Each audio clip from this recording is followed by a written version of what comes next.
ಕುದೂರ್ ನ್ಯೂಸ್ಗೆ ಸ್ವಾಗತ. ನಾನು ನಿಮ್ಮ ಸುದ್ದಿ ಮಿತ್ರ ಕುದೂರ್ ಮಹೇಶ್. ವೀಕ್ಷಕರಿಗೆಲ್ಲ ನಮಸ್ಕಾರ.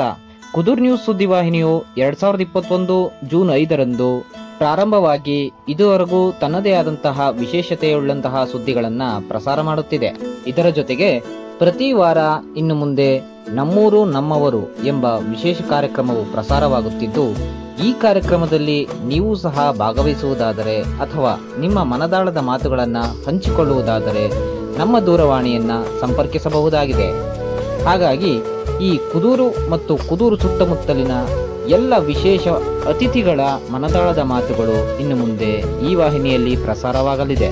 ಈ ವಾಹಿನಿಯನ್ನು ಮತ್ತು ಈ ಕಾರ್ಯಕ್ರಮವನ್ನು ಕುದೂರು ಶಿಕ್ಷಣ ಲೋಕದ ಮಹಾಗುರುಗಳಾದ ಶ್ರೀಯುತ ಶ್ರೀ ವೈಎನ್ ವಾಸುದೇವರಾವ್ ವೈಎನ್ವಿ ಸರ್ ರವರ ಅಮೃತಹಸ್ತದಿಂದ ಬಿಡುಗಡೆ ಮಾಡಲಾಯಿತು.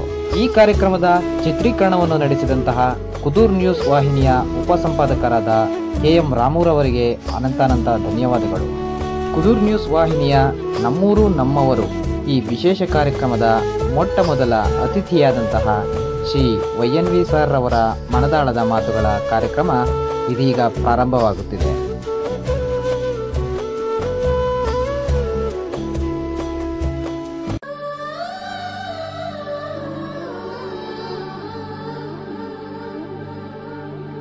ಸವಿ ಸವಿ ನೆನಪು ಸಾವಿರ ನೆನಪು, ಸಾವಿರ ಕಾಲಕ್ಕೂ ಸವೆಯದ ನೆನಪು, ಎದೆಯಾಳದಲ್ಲಿ ಬಚ್ಚಿಕೊಂಡಿರುವ ಅಚ್ಚಳಿಯದ ನೂರೊಂದು ನೆನಪು.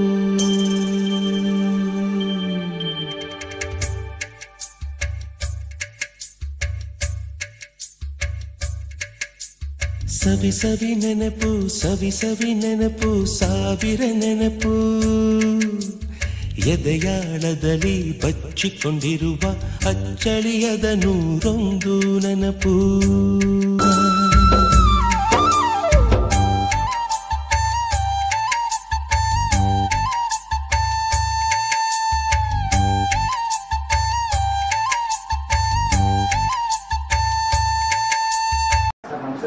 ಈ ಕಾರ್ಯಕ್ರಮಕ್ಕೆ ಕುದೂರು ನ್ಯೂಸ್ ವತಿಯಿಂದ ಹಾಗೂ ಕುದೂರು ಗ್ರಾಮದ ಎಲ್ಲ ವಿದ್ಯಾರ್ಥಿಗಳ ಪರವಾಗಿ ಹಾಗೂ ಕುದೂರಿನ ಗ್ರಾಮಸ್ಥರ ಪರವಾಗಿ, ನಿಮ್ಮ ಎಲ್ಲ ವಿದ್ಯಾರ್ಥಿಗಳ ಪರವಾಗಿ ಈ ನಮ್ಮೂರು ನಮ್ಮವರು ಈ ಕಾರ್ಯಕ್ರಮಕ್ಕೆ ನಮಗೆ ಸ್ವಾಗತವನ್ನು ಕೊಡ್ತಾ ಇದ್ದೀನಿ ಸರ್. ಧನ್ಯವಾದ. ಹಾಗೆ ಕುದೂರು ಗ್ರಾಮದಲ್ಲಿ ನಮ್ಮ ತಂದೆಯವರು ಹಾಗೆ ರಾಜಶೇಖರ್ ಅವರು ಈ ತುರಗಪುರಿ ಎನ್ನುವಂತಹ ಪುಸ್ತಕವನ್ನು ಬರೆದಿದ್ದಾರೆ ಸರ್.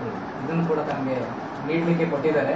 ನಾನು ನಿಮ್ಮದನ್ನು ಧನ್ಯವಾದ ಸರ್. ಮೊದಲನೇದಾಗಿ ಕಾರ್ಯಕ್ರಮದಲ್ಲಿ ನಿಮ್ಮ ಬಾಲ್ಯದ ದಿನಗಳು ಮತ್ತು ನಿಮ್ಮ ಆ ದಿನಗಳು ಹೇಗಿತ್ತು ಅನ್ನೋದನ್ನ ನಮ್ಮ ಜೊತೆ ಶೇರ್ ಮಾಡ್ಕೊಳ್ತಾರೆ. ಅವಶ್ಯಕವಾಗಿ. ನಾನು ಹುಟ್ಟಿದ್ದು ಕುಣಿಗಲ್ ತಾಲೂಕು ಯಲಗಲವಾಡಿಯಲ್ಲಿ 5/8/1950 ಇಸ್ವಿಯಲ್ಲಿ ನಾನು ಹುಟ್ಟಿದೆ. ವೈ ನರಸಿಂಗರಾವ್ ಮತ್ತು ಜಯಲಕ್ಷ್ಮಮ್ಮ ಅಂತ ನನ್ನ ತಂದೆ ತಾಯಿಯವರ ಹೆಸರು. ನನ್ನ ಪ್ರಾಥಮಿಕ ವಿದ್ಯಾಭ್ಯಾಸ ಎಲ್ಲವೂ ಕೂಡ ನನ್ನ ಹುಟ್ಟೂರಾದ ಯಲಗಲವಾಡಿಯಲ್ಲೇ ಸರ್ಕಾರಿ ಶಾಲೆಯಲ್ಲಿ ನಡೆಯಿತು. ಹೈಸ್ಕೂಲ್ಗೋಸ್ಕರ ನಾನು 1963 ಇಸ್ವಿಯಲ್ಲಿ ಬೆಂಗಳೂರಿನ ಸರ್ವೋದಯ ಹೈಸ್ಕೂಲ್ನಲ್ಲಿ ಪ್ರಾರಂಭ ಮಾಡಿದೆ ಹೈಸ್ಕೂಲ್ ವಿದ್ಯಾಭ್ಯಾಸ. ಅದು ಹಾಗೆ ಬೆಂಗಳೂರಿನಲ್ಲೇ ನನ್ನ ವಿದ್ಯಾಭ್ಯಾಸ ಮುಂದುವರಿತು. ಆಮೇಲೆ 1967ರಿಂದ ರೇಣುಕಾಚಾರ್ಯ ಕಾಲೇಜಿನಲ್ಲಿ PUC ಮತ್ತು BSc ವ್ಯಾಸಂಗ ಮಾಡಿದೆ. BSc ವ್ಯಾಸಂಗ ಮುಗಿಸಿದ ನಂತರ, ಪದವಿ ಶಿಕ್ಷಣ ಮುಗಿಸಿದ ನಂತರ ಒಂದು 2 ವರ್ಷ ಮಧ್ಯೆ ಗ್ಯಾಪ್ ಆಯಿತು ಕಾರಣಾಂತರಗಳಲ್ಲಿ. ಆಮೇಲೆ MES ಟೀಚರ್ಸ್ ಕಾಲೇಜಲ್ಲಿ B.Ed ವಿದ್ಯಾಭ್ಯಾಸ ಮುಗಿಸ್ಕೊಂಡೆ. 72ನೇ ಇಸ್ವಿಯಿಂದಲೂ ಕೂಡ ನಾನು ಶಿಕ್ಷಕ ವೃತ್ತಿಯನ್ನು ಆರಂಭ ಮಾಡಿದೆ. ನಮ್ಮವರ ಸಮೀಪದಲ್ಲೇ ಇರುವಂತಹ ಸಾತ್ನೂರಿನಲ್ಲಿ SNK ಪ್ರೌಢಶಾಲೆ ಅಂತ, ಅಲ್ಲಿ ನಾನು ವಿಜ್ಞಾನ ಶಿಕ್ಷಕನಾಗಿ ಕೆಲಸ ಶುರು ಮಾಡಿದೆ. ಸುಮಾರು 9 ವರ್ಷ ನಾನು ಆ ಶಾಲೆಯಲ್ಲಿ ಶಿಕ್ಷಕನಾಗಿ. ಆಮೇಲೆ 1982ನೇ ಇಸ್ವಿಯಲ್ಲಿ ಗುಂಡೂರಾಯರು ಮುಖ್ಯಮಂತ್ರಿ ಆಗಿದ್ದಂಥ ಅವಧಿಯಲ್ಲಿ ನನಗೊಂದು ಸರ್ಕಾರಿ ಸೇವೆ ಮಾಡುವ ಅವಕಾಶ ಸಿಕ್ತು. ಹಾಗಾಗಿ 82ನೇ ಇಸ್ವಿಯ ಆಗಸ್ಟ್ 2ನೇ ತಾರೀಕು ನಾನು ಕುದೂರು ಸರ್ಕಾರಿ ಪದವಿ ಪೂರ್ವ ಕಾಲೇಜಿನಲ್ಲಿ ಸಹಾಯಕ ಶಿಕ್ಷಕನಾಗಿ ನೇಮಕಗೊಂಡೆ. ಅಲ್ಲಿಂದ ಸುದೀರ್ಘವಾಗಿ ಮಧ್ಯೆ 1.5 ವರ್ಷ ಹೊರತುಪಡಿಸಿ 2010ರವರೆಗೂ ನಾನು ಕುದೂರು ಸರ್ಕಾರಿ ಪದವಿ ಪೂರ್ವ ಕಾಲೇಜಿನಲ್ಲೇ ಕೆಲಸ ನಿರ್ವಹಿಸಿದೆ. 2004ರಲ್ಲಿ ನನಗೊಂದು ಪದೋನ್ನತಿ ಸಿಕ್ತು. ಹಿರಿಯ ಶ್ರೇಣಿ ಉಪನ್ಯಾಸಕನಾಗಿ ಪದೋನ್ನತಿ ಸಿಕ್ಕಿತು. 2010ನೇ ಇಸ್ವಿಯಲ್ಲಿ ಆಂಗ್ಲ ಭಾಷಾ ಹಿರಿಯ ಶ್ರೇಣಿ ಉಪನ್ಯಾಸಕನಾಗಿ ನಿವೃತ್ತಿಯಾದೆ. ಇದಿಷ್ಟು ನನ್ನ ಸೇವೆಯ ವಿವರ. ಬಾಲ್ಯ ಹೇಗಿತ್ತು ಅಂತಂದ್ರೆ, ಎಲ್ಲ ಬಾಲ್ಯದ ಹಳ್ಳಿ ಮಕ್ಕಳ ಬಾಲ್ಯದಂತೆ ನನ್ನ ಬಾಲ್ಯವು ವಿಶೇಷವಾಗಿ ಏನೂ ಇರಲಿಲ್ಲ. ನಾವು 9 ಜನ ಮಕ್ಕಳಲ್ಲಿ ನಮ್ಮ ತಂದೆ ತಾಯಿಗೆ ನಾನೊಬ್ಬ ಒಂದು ಚೂರು ಪಟಿಂಗ. ಆ ಕಾಲದಲ್ಲಿ ಸದಾ ನಮ್ಮ ಚೇಷ್ಟೆ ಇರ್ತಿತ್ತು. ಉಳಿದ ಹುಡುಗರೆಲ್ಲ ಬಂದು ಬಂದು ಬಂದು ನಮ್ಮ ತಂದೆ ತಾಯಿ ಹತ್ರ ದೂರ ಹೇಳ್ತಿದ್ದೆ ಆಯಿತು. ಆದರೂ ಕೂಡ ಏನೋ ಅವ್ರ ಜೊತೆಯಲ್ಲೆಲ್ಲ ಒಬ್ಬ ಲೀಡರ್ ತರಹ ಆಗಲೇ ಆಟ ಆಡಿಕೊಂಡು ವಿದ್ಯಾಭ್ಯಾಸ ಮುಗಿಸಿ ಆಮೇಲೆ ನಾನು MES ಟೀಚರ್ಸ್ ಕಾಲೇಜು ಸೇರಿದ ಮೇಲೆ ಅಲ್ಲಿ ನನ್ನ ಜೀವನ ಪೂರ್ತಿಯಾಗಿ ಬದಲಾವಣೆ ಆಗುತ್ತೆ. MR ಶ್ರೀನಿವಾಸರಾವ್ ಅಂತ ಒಬ್ಬರು ಮನಃಶಾಸ್ತ್ರ ಬೋಧಿಸುವಂತಹ ಲೆಕ್ಚರರ್ ಇದ್ದರು. ಅವರ ಶಿಸ್ತುಬದ್ಧ ಜೀವನ, ಅವರು ಬೋಧನೆ ಮಾಡುವಂತಹ ರೀತಿ ನನ್ನ ಮೇಲೆ ವಿಶೇಷವಾಗಿ ಪರಿಣಾಮ ಬೀರಿತು. ಹಾಗಾಗಿ ಅಲ್ಲಿಂದ ನಾನು ಶಿಕ್ಷಕನಾಗಿ ಹೇಗಿರಬೇಕು ಅಂತ MES ಟೀಚರ್ಸ್ ಕಾಲೇಜಿನಲ್ಲಿ ಕಲ್ತ್ಕೊಂಡು ಸಾಧ್ಯವಾದಷ್ಟು ಮಟ್ಟಿಗೆ ನನ್ನ ವೃತ್ತಿ ಜೀವನದಲ್ಲಿ ಆ ಮೌಲ್ಯಗಳನ್ನೆಲ್ಲ ಅಳವಡಿಸಿಕೊಂಡು ಬಂದೆ. ಅದು ಹಾಗೆ ಮುಂದುವರಿತು. ವಿದ್ಯಾರ್ಥಿಗಳು ಬಹಳ ಇಷ್ಟಪಟ್ಟರು. ನನ್ನ ಈ ಶಿಕ್ಷಕ ವೃತ್ತಿ ಜೀವನ, ಉಪನ್ಯಾಸಕ ವೃತ್ತಿ ಜೀವನ ನನಗೆ ಸಂಪೂರ್ಣವಾಗಿ ತೃಪ್ತಿ ತಂದುಕೊಡ್ತು. ಅದಕ್ಕೆ ಕಾರಣ ಕುದೂರಂತಹ ವಿದ್ಯಾಸಂಸ್ಥೆ.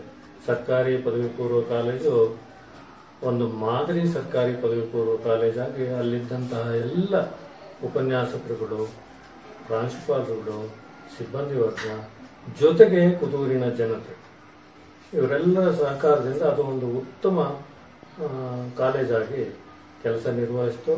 ಒಂದು ಸರ್ಕಾರದ ದೃಷ್ಟಿಯಲ್ಲೂ ಕೂಡ ಇದೊಂದು ಮಾಡೆಲ್ ಕಾಲೇಜು ಅನ್ನೋ ರೀತಿಯಲ್ಲಿ ಅದು ಸಾಧನೆಯನ್ನು ಮಾಡಿ ತೋರಿಸ್ತು. ಎಲ್ಲ ಕ್ಷೇತ್ರದಲ್ಲಿಯೂ ಕೂಡ, ಕ್ರೀಡಾ ಕ್ಷೇತ್ರದಲ್ಲಿಯೂ ಕೂಡ ಒಳ್ಳೊಳ್ಳೆ ವಿದ್ಯಾರ್ಥಿಗಳು, ಒಳ್ಳೆ ಕ್ರೀಡಾಪಟುಗಳಾಗಿ ಮುಂದುವರೆದ್ರು.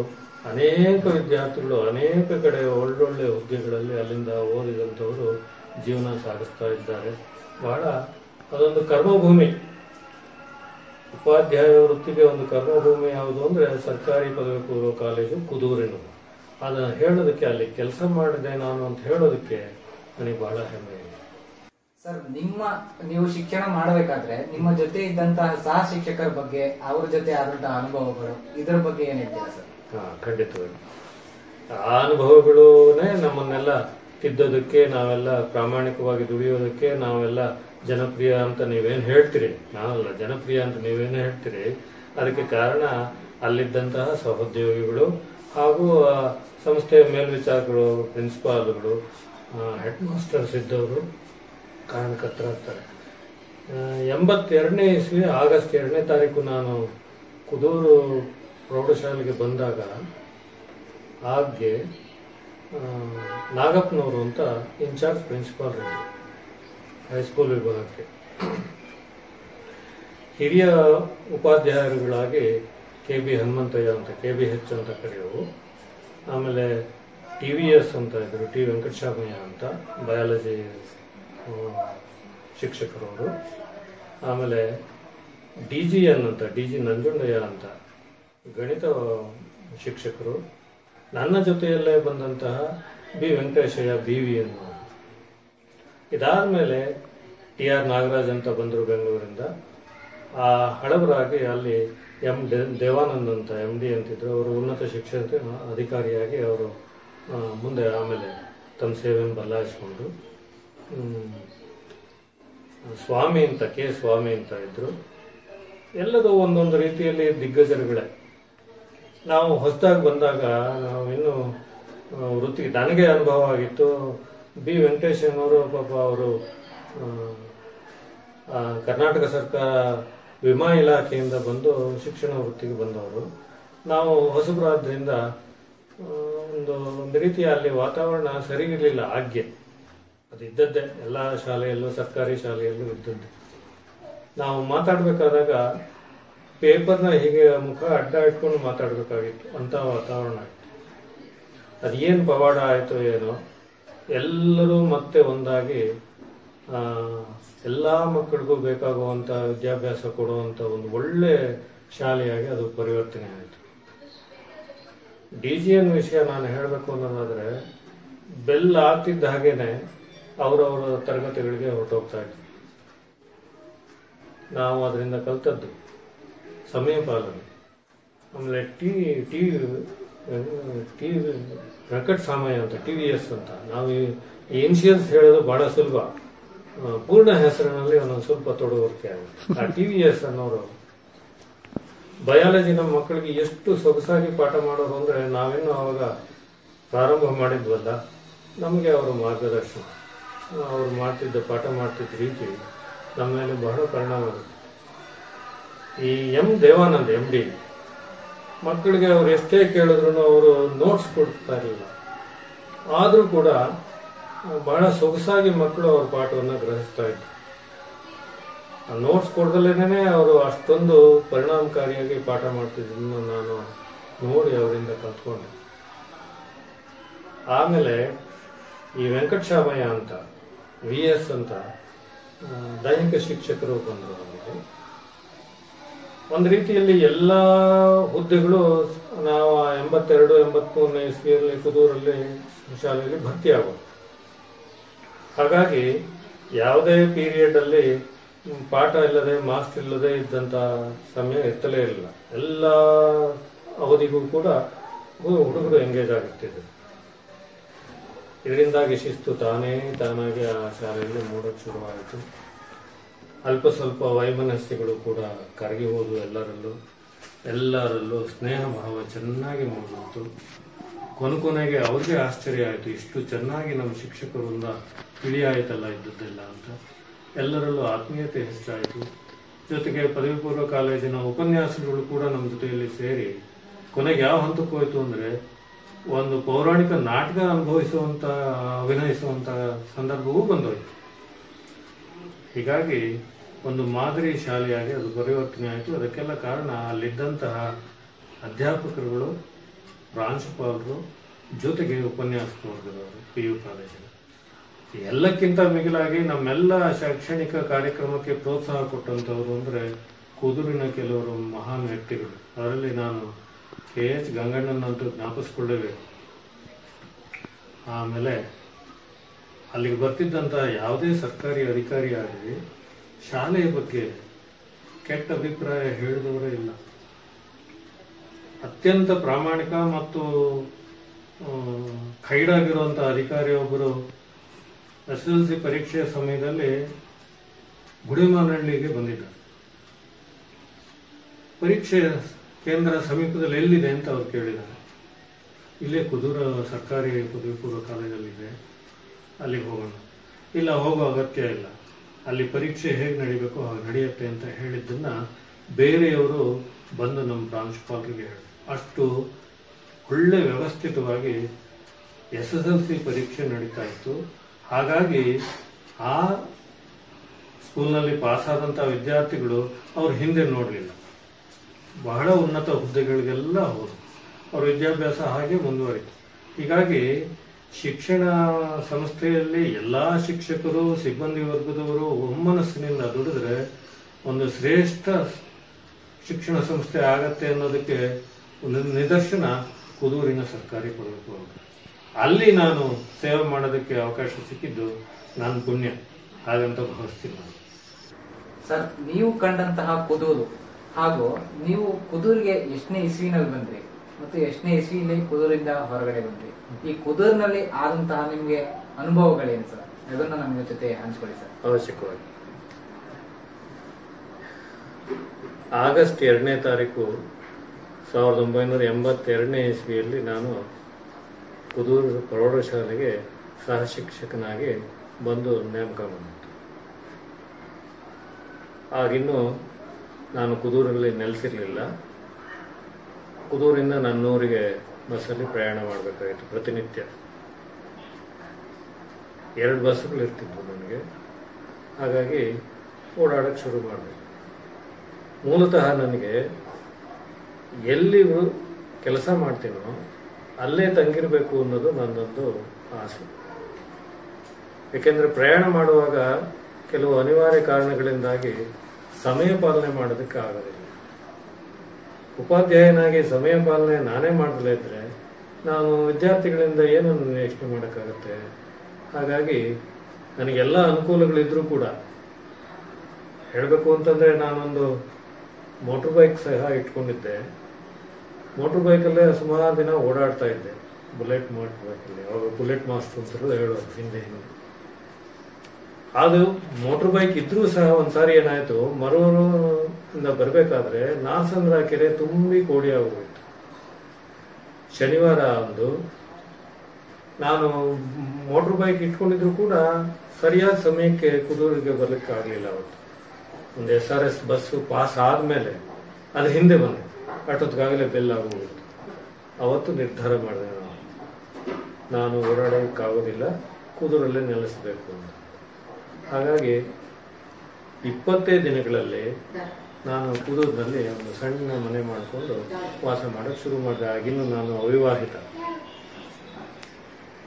ಆ ಸಂದರ್ಭದಲ್ಲಿ ನನಗೆ ಮೊದಲನೇ ದಿನ ತರಗತಿಗೆ ಹೋದಾಗ 9th Bಗೆ, ಇವತ್ತು ಚೆನ್ನಾಗಿ ನೆನಪಿದೆ, 9th Bನಲ್ಲಿ ಪಾಠ ಮಾಡೋದಕ್ಕೆ ಶುರು ಮಾಡಿದೆ. ಅದರಲ್ಲೂ ಜೀವಶಾಸ್ತ್ರ ಪಾಠ ಮಾಡ್ತಿರ್ಬೇಕಾದ್ರೆ ನಾನು ಶಿಲಾವಲ್ಕಗಳು ಅಂತ ಬರ್ತವೆ, ಲೈಕನ್ಸ್ ಅಂತ, ಅದ್ರ ಬಗ್ಗೆ ಪ್ರಶ್ನೆ ಮಾಡಿದೆ. ಒಬ್ಬಳು ವಿದ್ಯಾರ್ಥಿನಿ ತಕ್ಷಣವೇ ಅದು ಸರ್ ಇಲ್ಲಿ ಹೊಂಗೆ ಮರದ ಮೇಲೆ, ಅಡಿಕೆ ಮರದ ಮೇಲೆ ಬೆಳೀತಿರತ್ತಲ್ಲ, ಬಂಡೆ ಮೇಲೆ ಬೆಳೀತಿರತ್ತಲ್ಲ, ಅದ ಸಾರ್ ಅಂತ ಕೇಳೋದು. ಪರಮಾನಂದ ಆಗೋಯ್ತು ನನಗೆ. ಇಂತಹ ಶಾಲೆಯಲ್ಲಿ ನಿಜವಾಗಿಯೂ ಇಷ್ಟು ಪ್ರತಿಭಾವಂತ ವಿದ್ಯಾರ್ಥಿಗಳು ಇದ್ದಾರೆ ಎನ್ನುವುದು ನನಗೆ ಮನವರಿಕೆ ಆಯಿತು. ನಾನು ಹಿಂದಿದ್ದ ಶಾಲೆಯಲ್ಲಿ ಪಾಪ ಅಷ್ಟೊಂದು ಚುರುಕಾದ ವಿದ್ಯಾರ್ಥಿಗಳು ಇರ್ತಿರಲಿಲ್ಲ. ಯಾಕೆಂದ್ರೆ ಎಲ್ಲ ಎಷ್ಟೋ ವರ್ಷಗಳು ಶಾಲೆ ಬಿಟ್ಟ ಮೇಲೆ ಬಂದು ಆ ಶಾಲೆಗೆ ಸೇರುವಂಥ ವಿದ್ಯಾರ್ಥಿಗಳು, ಮತ್ತು ಅವುಗಳೆಲ್ಲ ಕುಗ್ರಾಮದಿಂದ ಬರ್ತಿದ್ದಂಥ ವಿದ್ಯಾರ್ಥಿಗಳಾಗಿದ್ದರು. ಹಾಗಾಗಿ ಅವರಿಗೆ ಅಷ್ಟು ಈ ಜ್ಞಾನದ ಪರಿಚಯ ಇರ್ತಿರಲಿಲ್ಲ. ಇಲ್ಲಿ ಬಂದು ಮೊದಲನೇ ದಿನ ಆ ವಿದ್ಯಾರ್ಥಿನಿ ಉತ್ತರ ಹೇಳಿದಾಗ ನನಗೆ ಬಹಳಷ್ಟು ಸಂತೋಷ ಆಯಿತು. ಓಹೋ, ಇದು ನನ್ನ ಕರ್ಮಭೂಮಿ ಆಗುತ್ತೆ. ಇಲ್ಲಿ ನಾನು ಎಷ್ಟು ಹೆಚ್ಚೆಚ್ಚು ತಿಳಿದುಕೊಂಡು ಮಕ್ಕಳಿಗೆ ಹೇಳ್ತೇನೋ ಅಷ್ಟು ಅನುಕೂಲ ಆಗತ್ತೆ ಅನ್ನೋದು ಅವತ್ತು ನಿರ್ಧಾರ ಮಾಡಿದೆ. ಜೊತೆಗೆ ನಮ್ಮ ಪ್ರೌಢಶಾಲೆಯ ಎದುರುಗಡೆ ಮಾಧ್ಯಮಿಕ ಶಾಲೆ ಇದೆ. ಅಲ್ಲಿ ಸುಮಾರು ಒಂದು 20 ಕೊಠಡಿಗಳು ಇತ್ತು. ಆ ಕೊಠಡಿಯನ್ನೆಲ್ಲ ಸ್ವಚ್ಛ ಮಾಡ್ತಿದ್ದು ಏಕೈಕ ವ್ಯಕ್ತಿ ಆಗಿದ್ದ ರಂಗನಾಥರಾವ್ ಅಂತ. ಆತ ಮಾಡ್ತಿದ್ದಂತಹ ಕೆಲಸ ನೋಡಿ ನಿಜವಾಗ್ಲೂ ಇಷ್ಟು ಕಾರ್ಯತತ್ಪರತೆ ಇಂತಹ ವ್ಯಕ್ತಿಯಲ್ಲಿ ಇರುತ್ತಲ್ಲ ಅಂತ ಆತ ನನಗೆ ರೋಲ್ ಮಾಡಲ್ಲ. ನಿಸ್ವಾರ್ಥದಿಂದ ಸೇವೆ ಮಾಡಬೇಕು ಅನ್ನೋದು ನನಗೆ ಆತನಿಂದ ಅರಿವಾಯಿತು. ಹಾಗಾಗಿ ಕುದೂರ್ ಪ್ರೌಢಶಾಲೆಯಲ್ಲಿ ಪಾಠ ಮಾಡುವಾಗ ವಿದ್ಯಾರ್ಥಿಗಳಿಂದ ಬರ್ತಿದ್ದಂತಹ ಪ್ರತಿಕ್ರಿಯೆ ನಮ್ಮನ್ನು ಉತ್ತೇಜನ ಮಾಡ್ತಾ ಇತ್ತು. ಜೊತೆಗೆ ಸಹೋದ್ಯೋಗಿಗಳೆಲ್ಲ ದಿಗ್ಧಂತರು, ಮಹಾನ್ ಮೇಧಾವಿಗಳು, ಒಳ್ಳೊಳ್ಳೆ ಜ್ಞಾನವಂತರು. ಅವರು ಪಾಠ ಮಾಡ್ತಿದ್ದಂತಹ ಶೈಲಿ ನೋಡಿ ಅವರಿಂದಲೂ ಕೂಡ ನಾನು ಪ್ರೇರಿತನಾದ. ವಿಶೇಷವಾಗಿ ನಾನು ಹೇಳೋದಾದ್ರೆ ಎಂ ದೇವಾನಂದ್, DGN, ಮತ್ತು ನಮ್ಮ ಜೊತೆಯಲ್ಲೇ ಬಂದಂಥ B ವೆಂಕಟೇಶಯ್ಯ, ಜೊತೆಗೆ TVS ಟಿ ವೆಂಕಟಸ್ವಾಮಯ್ಯ. ಇವರು ಪಾಠ ಮಾಡ್ತಿದ್ದ ರೀತಿ ನೋಡಿದ್ರೆ ಎಷ್ಟು ಸೊಗಸಾಗಿ ಮಕ್ಕಳಿಗೆ ಮನವರಿಕೆಯಾಗಿ ಮಾಡಿಕೊಡ್ತಾರಲ್ಲ ಇಂತಹ ಪ್ರದೇಶದಲ್ಲಿ ಅಂತ ನನಗೂ ಕೂಡ ಪ್ರೇರಣೆ ಆಯಿತು. ಇನ್ನೊಂದು ಅಡ್ವಾಂಟೇಜ್ ಅಂದರೆ ನಮಗೆ ಅನುಕೂಲ ಅಂದರೆ ಕುದೂರಲ್ಲಿ 2 ತರಹದ ವಿದ್ಯಾರ್ಥಿಗಳು ಅಲ್ಲಿ ಸೇರ್ತಾರೆ. ಪೂರ್ಣ ಕುಗ್ರಾಮವೂ ಅಲ್ಲ, ಪೂರ್ಣ ಅಭಿವೃದ್ಧಿ ಹೊಂದಿದಂತಹ ಪಟ್ಟಣವೂ ಅಲ್ಲ, 2 ಮಧ್ಯೆ ಮಿಶ್ರಣವಾದಂತಹ ಕುದೂರಿನ ವಾತಾವರಣ. ಹಳ್ಳಿಗೆ ಹಳ್ಳಿ ಅಲ್ಲ, ಪಟ್ಟಣಕ್ಕೆ ಪಟ್ಟಣ ಅಲ್ಲ ಅಂತ. ಈ ಪಟ್ಟಣದ ವಿದ್ಯಾರ್ಥಿಗಳು ಹೆಚ್ಚು ಸಂಖ್ಯೆಯಲ್ಲಿ ಇರೋದ್ರಿಂದ ಹಳ್ಳಿಗಳ ವಿದ್ಯಾರ್ಥಿಗಳ ಮೇಲೆ ತಾನಾಗಿ ಪರಿಣಾಮ ಬೀರಿ ಅವರು ಕೂಡ ಇವರ ಜೊತೆ ಸೇರಿ ಬಲ್ಲಿದರ ಒಡನಾಡೆ ಕಳ್ಳ ಒಳ್ಳಿದನಕ್ಕು ಅನ್ನೋ ಹಾಗೆ ಅವರು ಕೂಡ ವಿದ್ಯಾವಂತರಾಗೋದಕ್ಕೆ ಒಳ್ಳೆ ಪರಿಸರ ಆ ಕುದೂರಿನ. ಇನ್ನು ಮೂಲ ಸೌಕರ್ಯ, ಹಂಚಿನ ರೂಫು, ಮಳೆ ಬಂತು ಅಂತಂದ್ರೆ ಸೋರುವಂಥದ್ದು ಅವೆಲ್ಲ ಇದ್ದೇ ಇರುತ್ತೆ ಸರ್ಕಾರಿ ಪ್ರೌಢಶಾಲೆಗಳು ಅಂತಂದ್ಮೇಲೆ. ಕ್ರಮೇಣ ಅವನ್ನೆಲ್ಲ ಸರಿಪಡಿಸಿದ್ದಾಯಿತು.